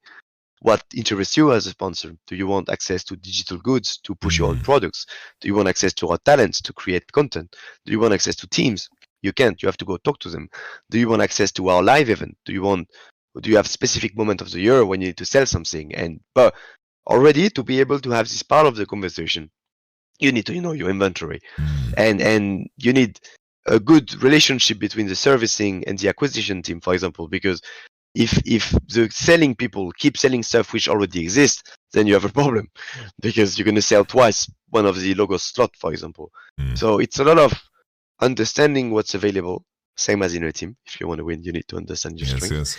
And then you need to put a price on it, and the pricing on its own needs to be connected to something. You cannot make up value. It's not like, oh, you Coca, I'm going to ask you 10 million. Oh, you Ferrero, maybe I'm going to ask you 5 million. So no, it's not how it works. It's you guys should be in the range of 1 million, but I need to provide you for so much reach and so much value for this amount. So you need to use external agency like Nielsen or any of those rating agency, which are then you're gonna go to them, tell them, this is my whole inventory, put a price on it, put a reach on it. Give me a reach, give me some figures. And what figures will you use? Will you use AMA? Will you use peak viewership? Will you use the amount of people? But then what people do you have? Do you have French people? Do you have Hungarian people? Do you have Danish people? Are they young? Are they old? Do they have money? Are they students? So all that you need to understand, you need to scan, then you put prices everywhere, and then you challenge your prices with the market.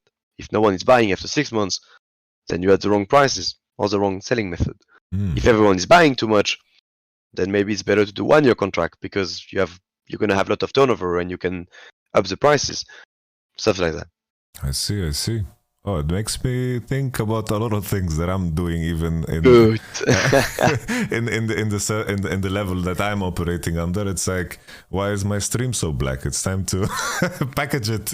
And that is bad. Why your stream so black? Maybe it depends on the reach you have, depends on the frequency. Of course. Maybe it's worth having some of the black zone with a little your logo here.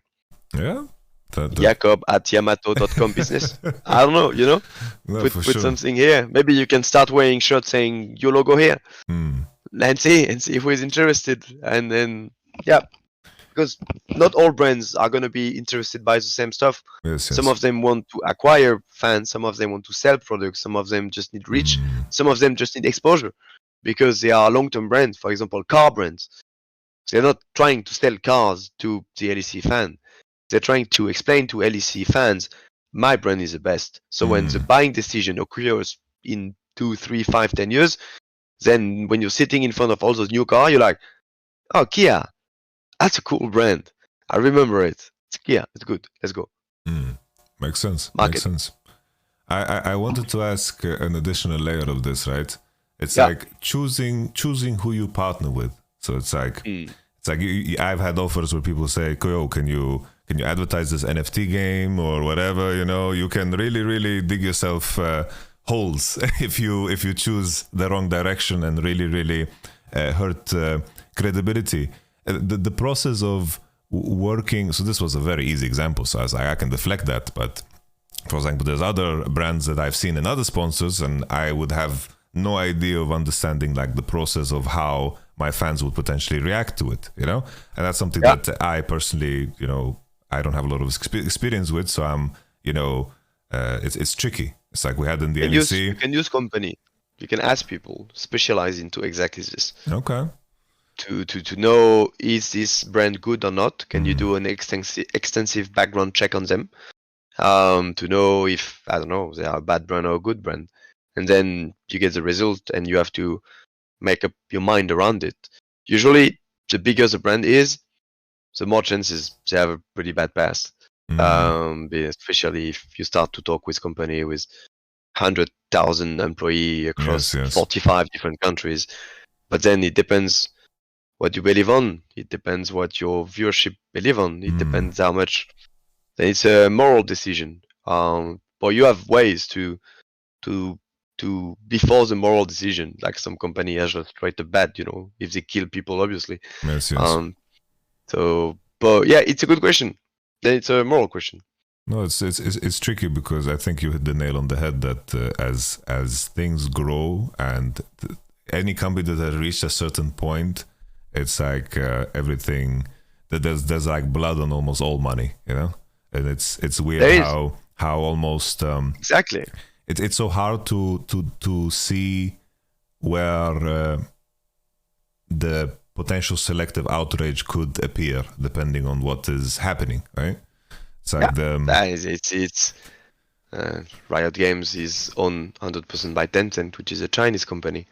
So if you unzoom a lot and you start to get some geopolitics in our business, then it gets spicy. Yes. No, for sure. So this kind of stuff. I saw in your chat someone saying, I feel as this Roman sharing could be repressed by G2.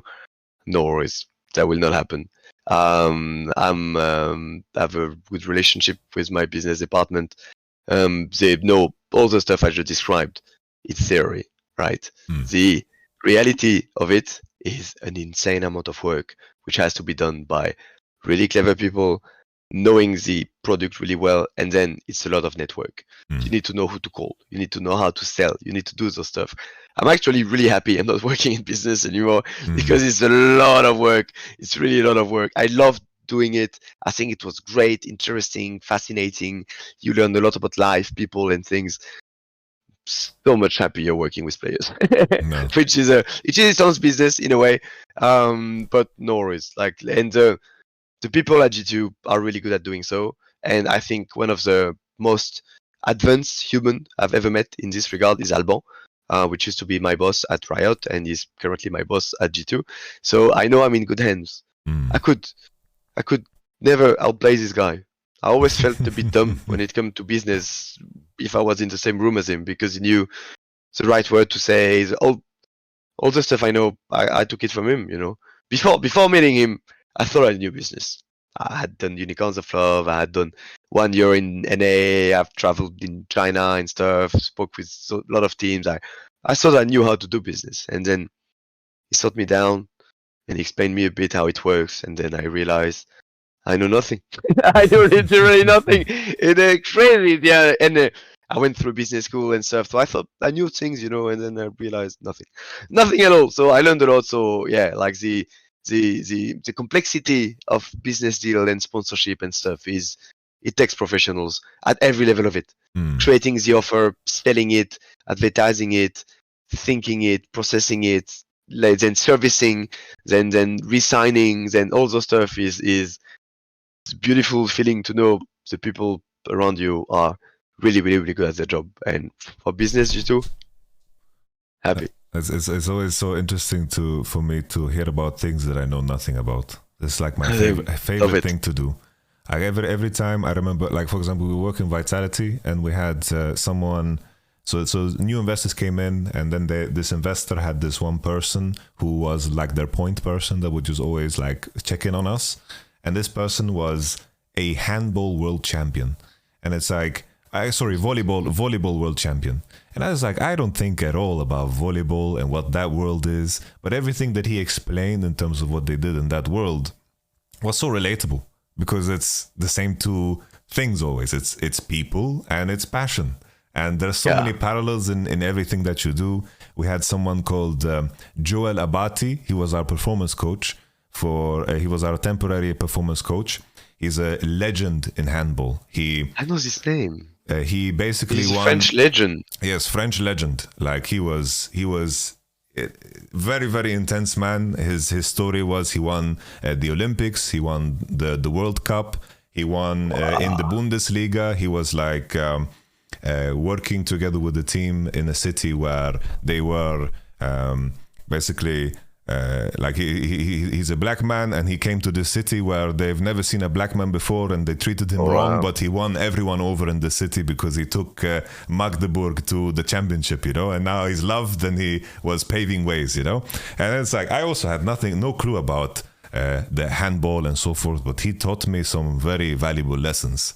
I remember his words in my mind. He said, Yamato, you always business, stone cold. You don't show emotion. And then he said, you have to give love. And then he pushed me on the chest. You have to show love. Emotion is weapon. You have to use love. And at this moment, I felt so energized, you know. And it's just incredible how, once again, it's the same. He was very proud of the fact that his nickname was the Reverend. He always brought everyone together, you know, before the match, and he would say his ceremony, you know, and then they would go into war, is how he explained it. And so many valuable lessons, because it's always the same thing: people, passion, and meeting and pushing towards the same ambition, you know. It's you can find it anywhere, you know. It's what a beautiful world we live in. This one makes me want to meet him now. Good. No, for sure. I wanted to ask you about a topic that maybe was more related to our previous conversation, but there's been this whole discussion surrounding, you know, how EG managed the whole Danny situation, but that's not something we necessarily have to talk about. I want to talk more about through the lens of what is the responsibility of an organization in terms of assessing who they're hiring. You know, I think it's connected to our previous conversation, but I thought I'd bring it up to you because you're working from the general manager position. I haven't followed this specific topic too much. I saw it was a lot of drama, so I didn't want it to get in the middle of it. And so I will answer you with a really fresh mind. I hope I'm not going to say stuff which is going to end up clipped and deformed, because I don't know the whole Danny story. Yeah, that's why I asked the question specifically like that, because it's unrelated. Right, everything. I mean, if you're hiring people, do your diligence, you know, and if they're bad, to fire them. It's as easy as it is. It's a job. It's not a family. It's not a friendship. So, but it's sometimes hard because some of them are good at hiding. So you don't know if they're bad. I think the longer time you spend in an industry, the more you are developing the network. So you can quadruple check on people. So yeah. And for example, if I have to hire someone in League of Legends, either a player or a coaching staff, and he's selling himself or she's selling herself as, I'm experienced, I've done a lot and shit, and I cannot ask any of my contact about feedback, then it's a red flag, you know. It's a red flag if you haven't worked with someone I know for the last 8 years. And then let's talk. Let's see. I'm putting my responsibility on you. Yes. So of course I need to sit down and talk, and it has to come down to communication. And if one of my people is failing, it's me who is failing, you know. Yes. It's I can't expect. It's our job, as you beautifully said earlier. It's communication. We are teachers in a way with crazy students, and they need to pass the exam. Yes. So we're also hiring the other teachers in a way, and raw knowledge is not going to make you good.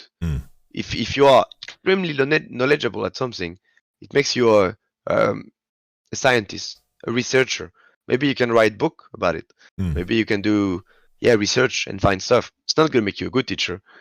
I've had a lot of teachers when I was younger and studying. I studied a lot of shit like history and chemistry and philosophy and stuff. It was fun. And my best teachers were knowledgeable, but they were good at making me passionate. some of the best teachers I had were in history teacher in medieval history at university, and they were stepping on the desk and telling me stories about how the English army was entering France and fighting castle and stuff. And as a kid, you were like, wow, of course I still remember it. Like we're 20 years after. No, so that is good. I have the same guy. See, but those are teachers. Those are inspiring. And in our field of work, I believe you need this kind of people around you. Yes, to be good. How are you doing?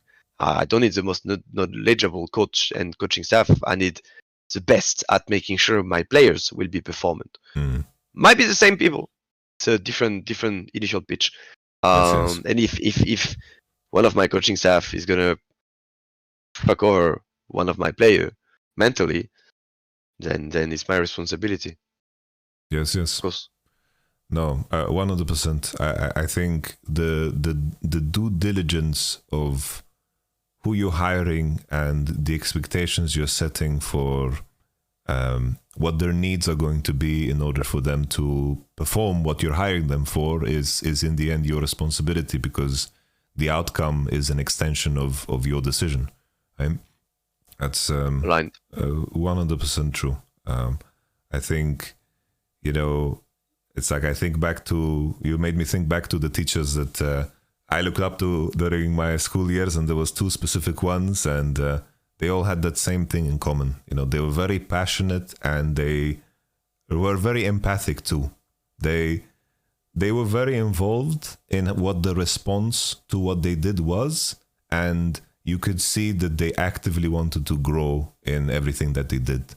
So every action is with intention of doing the best possible, and then you adjust yourself depending on the reaction. And when passion is there, this is what you do, right? When you don't have passion, you clock into your work and you don't give a shit, and you just do the minimum and you skate by. And I feel eternally blessed that League of Legends became what it became, because League of Legends is something that I've been so passionate about ever since I was introduced to the game. Because in my early days, it's like I have a very strict father, I have a father that, I think they put him in a time machine and he came back from 300 years ago. He's a very conservative, religious father that thinks rock music and, video games are the devil, because he read a Facebook post.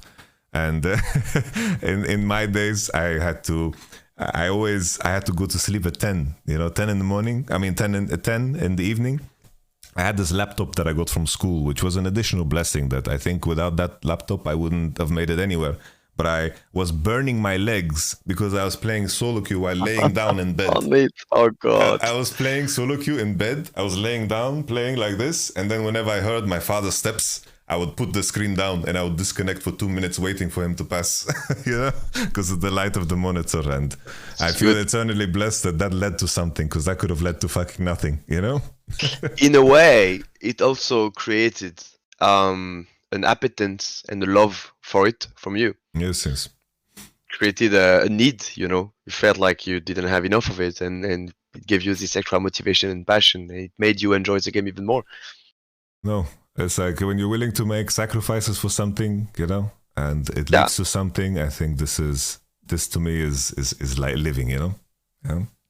It's like when you can choose what you suffer for, because suffering is gonna happen either way, yeah. Suffering is gonna happen either way. I agree. Either you're gonna regret not doing something, or you're gonna do something, suffer, and feel good about it, And taking the power to make a choice is truly something. I wanted to talk to you about a topic. Man, you're ripped all the time. And you said now you're 2 hours in the gym on an everyday basis. It's like I started out now because I'm in off season. For the first time in my life, I have January free. I'm doing push-pull legs. I'm going 6 times a week. I'm really, in the Excellent. zone. But you've been ripped for fucking forever. How do you stay? How are you like... Are you always in season, or is it like, playoffs is coming, this is when I'm gonna take my shirt off? So if I know I'm gonna have to be half naked on stage, I cut a bit the diet. Okay.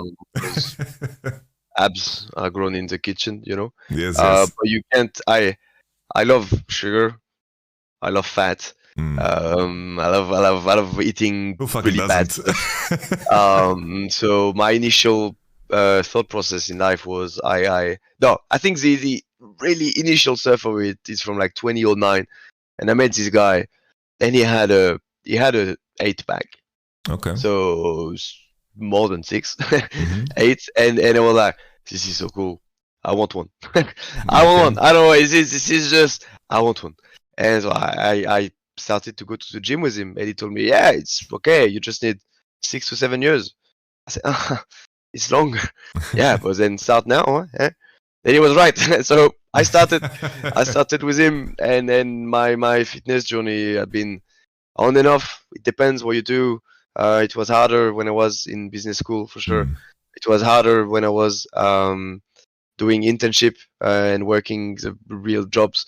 But then it's about motivation. It's just go and sweat. And I tried everything. I did some swimming, did some running, did some biking, did some lifting stuff. I've been into a lot of gyms in a lot of different countries, in Poland, in Sweden, in Korea, in China, and it's a fun habit to keep. It's a lot of discipline, and I like it.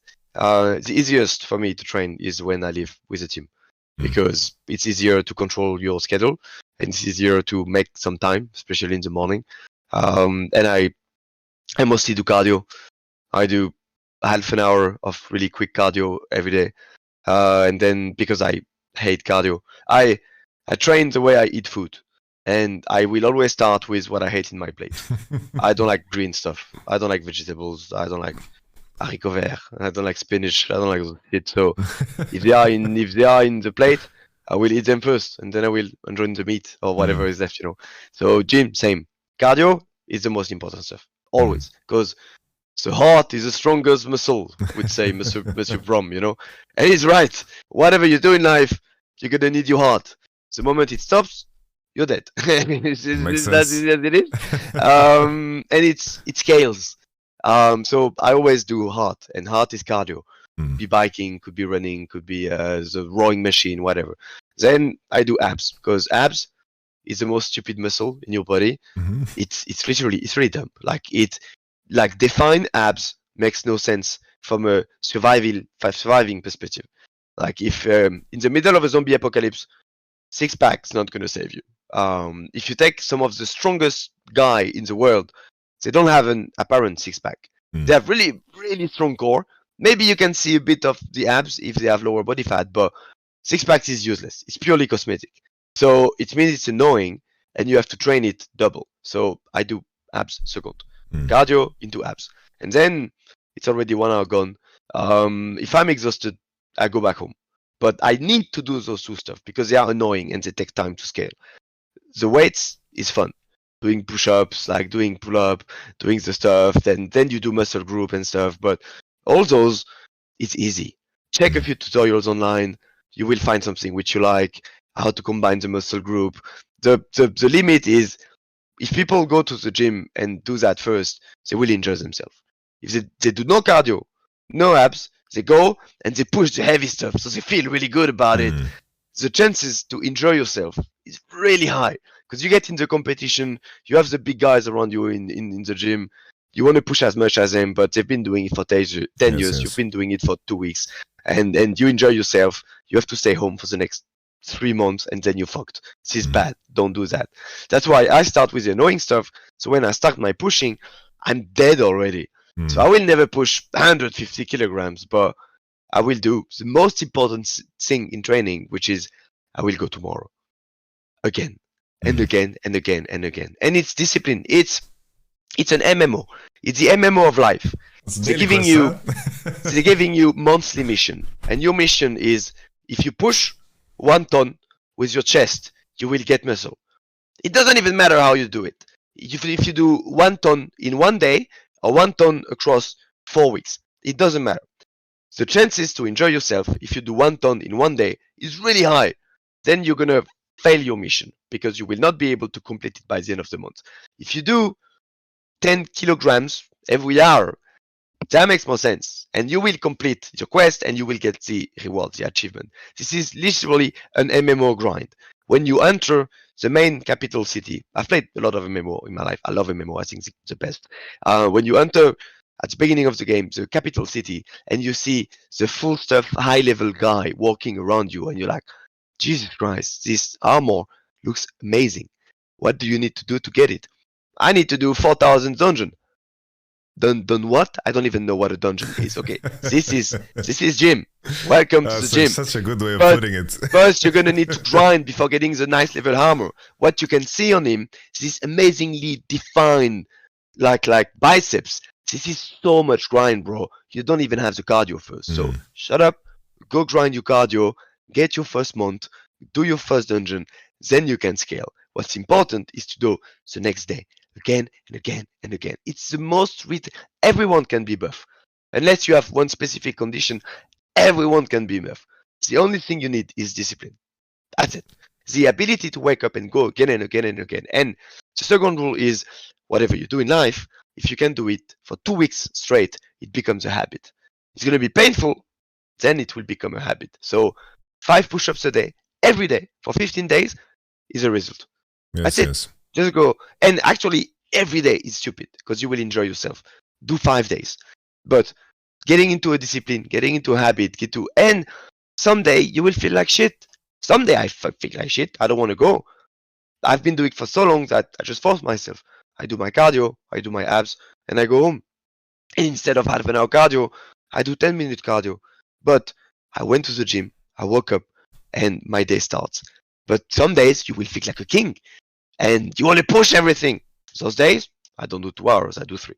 You have to enjoy them, embrace them, but unzoom on your life. This is a macro perspective.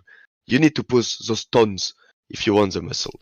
Yes, yeah, of course, if you do one day, you push everything and you will see your arm. Yeah, you're not going to see shit, bro. Don't do that. This is not... Go again. Go tomorrow. For sure. I've been very lucky because I've had my brother as a role model. Like he, during his time when he was, so in the beginning, he was always going to the gym. My whole life, he's always gone to the gym, but he did the method of, in the past, there was the gym bro method that you go in and you're supposed to murder yourself, carry the heaviest weights, and you have to push yourself to absolute max. It works, but he got to the point where he got a disc was dislocated from his spine, so he became really, really big, his numbers, and he this happened to him while he was studying to become a dentist.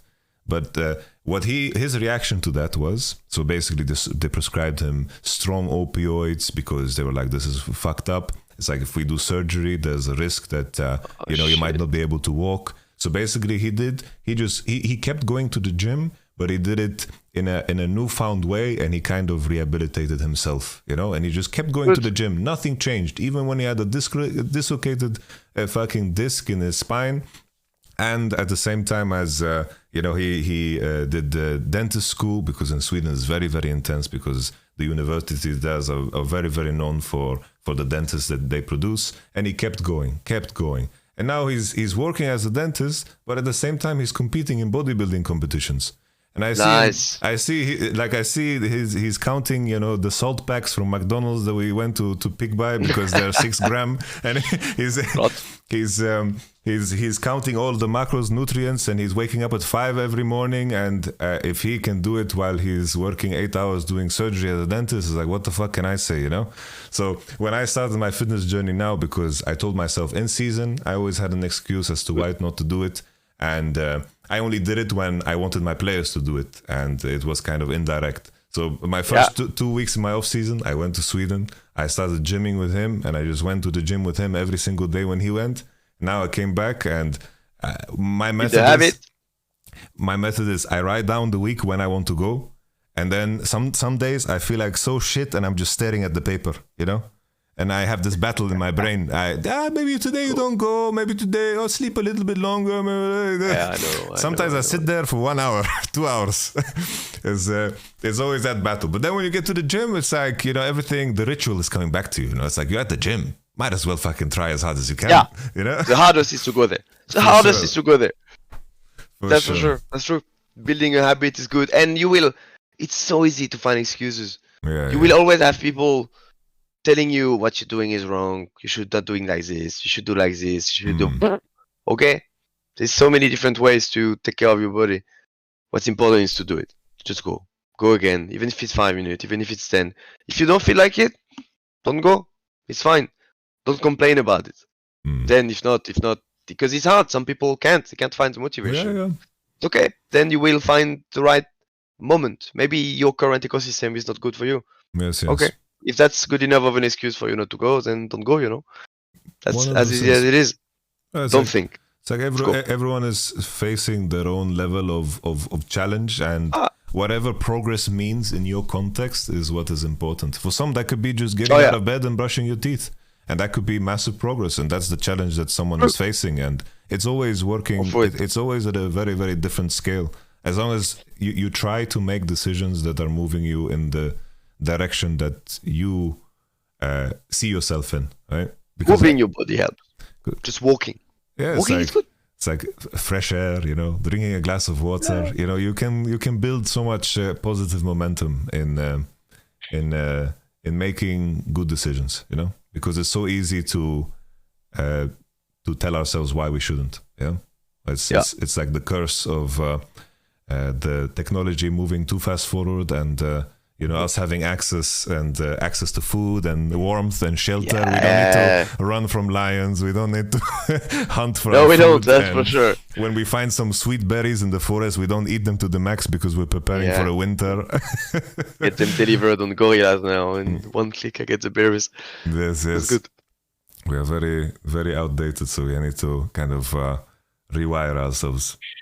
I wanted to bring up, because now I know I've kept you for so long. I feel like we could be talking forever. You know, the same way. That is for sure. I always do this thing when I have guests on, is where I ask the guest to ask a question to my future guest, and they don't know who the guest will be. And the question that I got from Phreak was, "Who is your favorite esports personality, and tell me why?"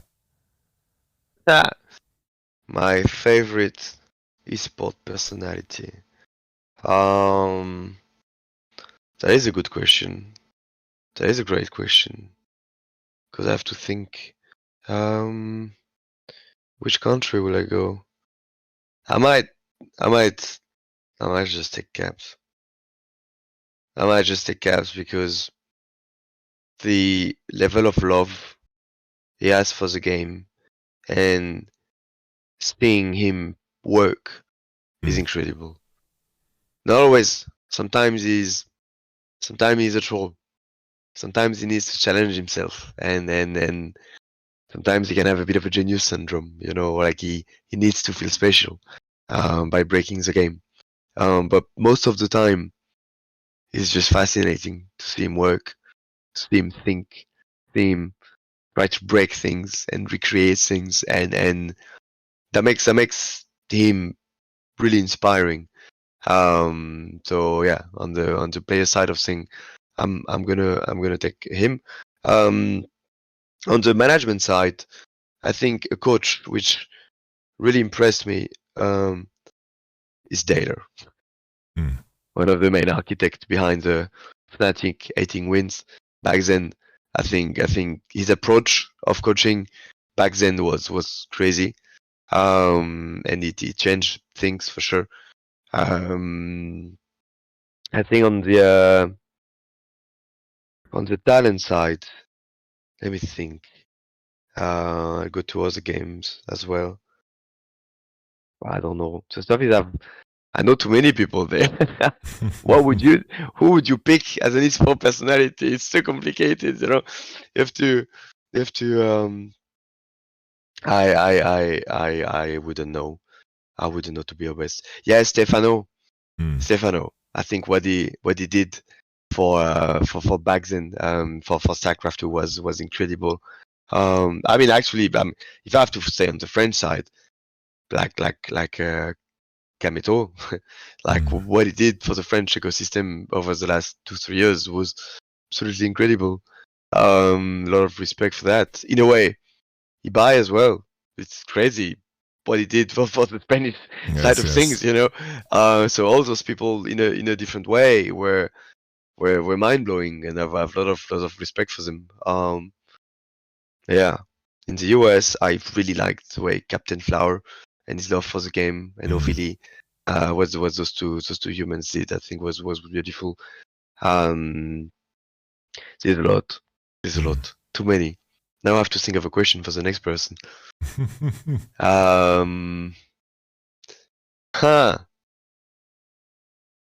This is hard. It's gonna be an esport person for sure. Yeah, I can tell you what the next guest is. I'm going to have. Oh yes. I have. I'm going to have Mac on from Mad Lions. Mac. I love Mac. All right. So I need to get a really hard question. He's a great guy. I have a lot of respect for what he's doing for at Mad Lions and how he's trying to change things and all the process they had. And I think it's let me so after, when did they win? It was 2021, I think, right? Yes. So how did he challenge his internal approach of training starting 2023, which after winning 2021, so by the end of 2021 he has a feeling that he created something which is sustainable as a good process. Then it instantly get challenged in 2022 with them not winning. How do you enter 2023 challenging your own process, the own stuff you created, going to a final at Winter a few weeks ago, expecting to go to another final? And I'm asking this because I know he spends a lot of time and a lot of energy about creating and nurturing a good ecosystem with his incredible friend and performance coach, which is James, the Viking guy. So yeah, I would love to have those discussions with Mac. Actually, I had them a few times already. Yes. I know we think alike. But yeah, so that's my question. How does he feel after? Oh, I got a system. Shit, it's not working. Okay, we go again. And yeah. Oh, that's a very good question. This is in exactly in line with what I'm curious about, in terms of I can imagine how Mac works. I'm genuinely interested and intrigued. I had my first interaction with him when he was, I think it was before COVID hit. I had him and Karzi. They were on the post-game lobby, and sometimes. It sounds silly, but sometimes you talk to someone and you look them in the eye and you kind of get a good feeling about someone, and then you feel incentivized to just follow what they are doing and to pay attention. And I was definitely, that feeling and chasing that feeling of just, this is someone I want to pay attention to, has definitely been, rewarding. So I'm very excited to actually sit down and speak to him. I'm very excited about this one. Romain, this has been a joy, truly. How long? Midnight. 3.5 hours. Good. I still have some emails. All right. I wanted to ask you, is this something that you would like to talk about that, is in the back of your mind, Is it something that we haven't covered? We've covered pretty extensively some topics for sure. No, I'm happy. It was really fun. As always, when I sit down to talk with you, we always have fun. So thank you for having me and giving me a platform to discuss those topics, which I believe are fascinating. That's fun. I'm happy you confirmed everything that I suspected about what you and your team has accomplished. It's been very, very interesting listening to you and really, putting a solid foundation and idea behind some of my assumptions. So that's been wonderful. I'll make you proud. It's only the beginning. I'll be seeing you at the LEC this weekend. So nice. I will make sure not to bother tomorrow. You. Oh, tomorrow! Shit, bro. In 20 hours. I forgot. I have to. I think my mind is suppressing it because I have to take a train 8 in the morning. I'm gonna travel 6 hours and then. Wait, where are you now? I'm in the middle of nowhere. Middle of nowhere. It's a village called Lipstadt. It's the house of. I'm in the house of my girlfriend's parents. So I'm taking it easy. Good. I'll take a train, and then I'll see you there. And hopefully, see you as a week. Hopefully, I have time to maybe visit the G2 facility. Yeah, come when we discuss it. Yeah, come. Of course. All the best to you. Yeah. Perfect. Same, Monsieur Yamato. Take care, my man. Yeah. See you all the best weekend. to you. Bye bye. Ciao. Bye bye. What a blessing, guys. What a blessing. That was wonderful. Truly something special. I enjoyed this super much. If you missed any of the discussion, guys, it will be on YouTube. It will be on Spotify, the usual locations. This was a very interesting conversation. I'm happy how much he shared and was willing to talk about what G2 does. Because I think is very important to put a highlight on that, because I appreciate teams that are doing things different and are constantly trying to reinvent themselves and are always trying to find ways to compete at the highest level, because of course that is what is going to change a whole region, that is going to force a whole region to adapt, and that is going to incentivize everyone to truly try to find new ways of staying ahead of the curve. I was already excited about G2, but having this conversation, just confirmed a lot of the intangible suspicions I had about G2 with the small nuggets of information that I've managed to collect through conversations with players and their interviews and so forth. But this definitely, confirms that G2 is doing so much right, and it's so nice to see the passion really bleed through, because that's always exciting. I will continue now with maybe a couple of LCS games. As mentioned before, I have to wake up really early to take a train, so I probably won't stick around super long. But yeah, let's see what our Dominate is up to. And yeah, I revealed it now. The next guest is going to be Mac. It's just a YamatoCannon special leak here for you guys. I think that's going to be super cool too.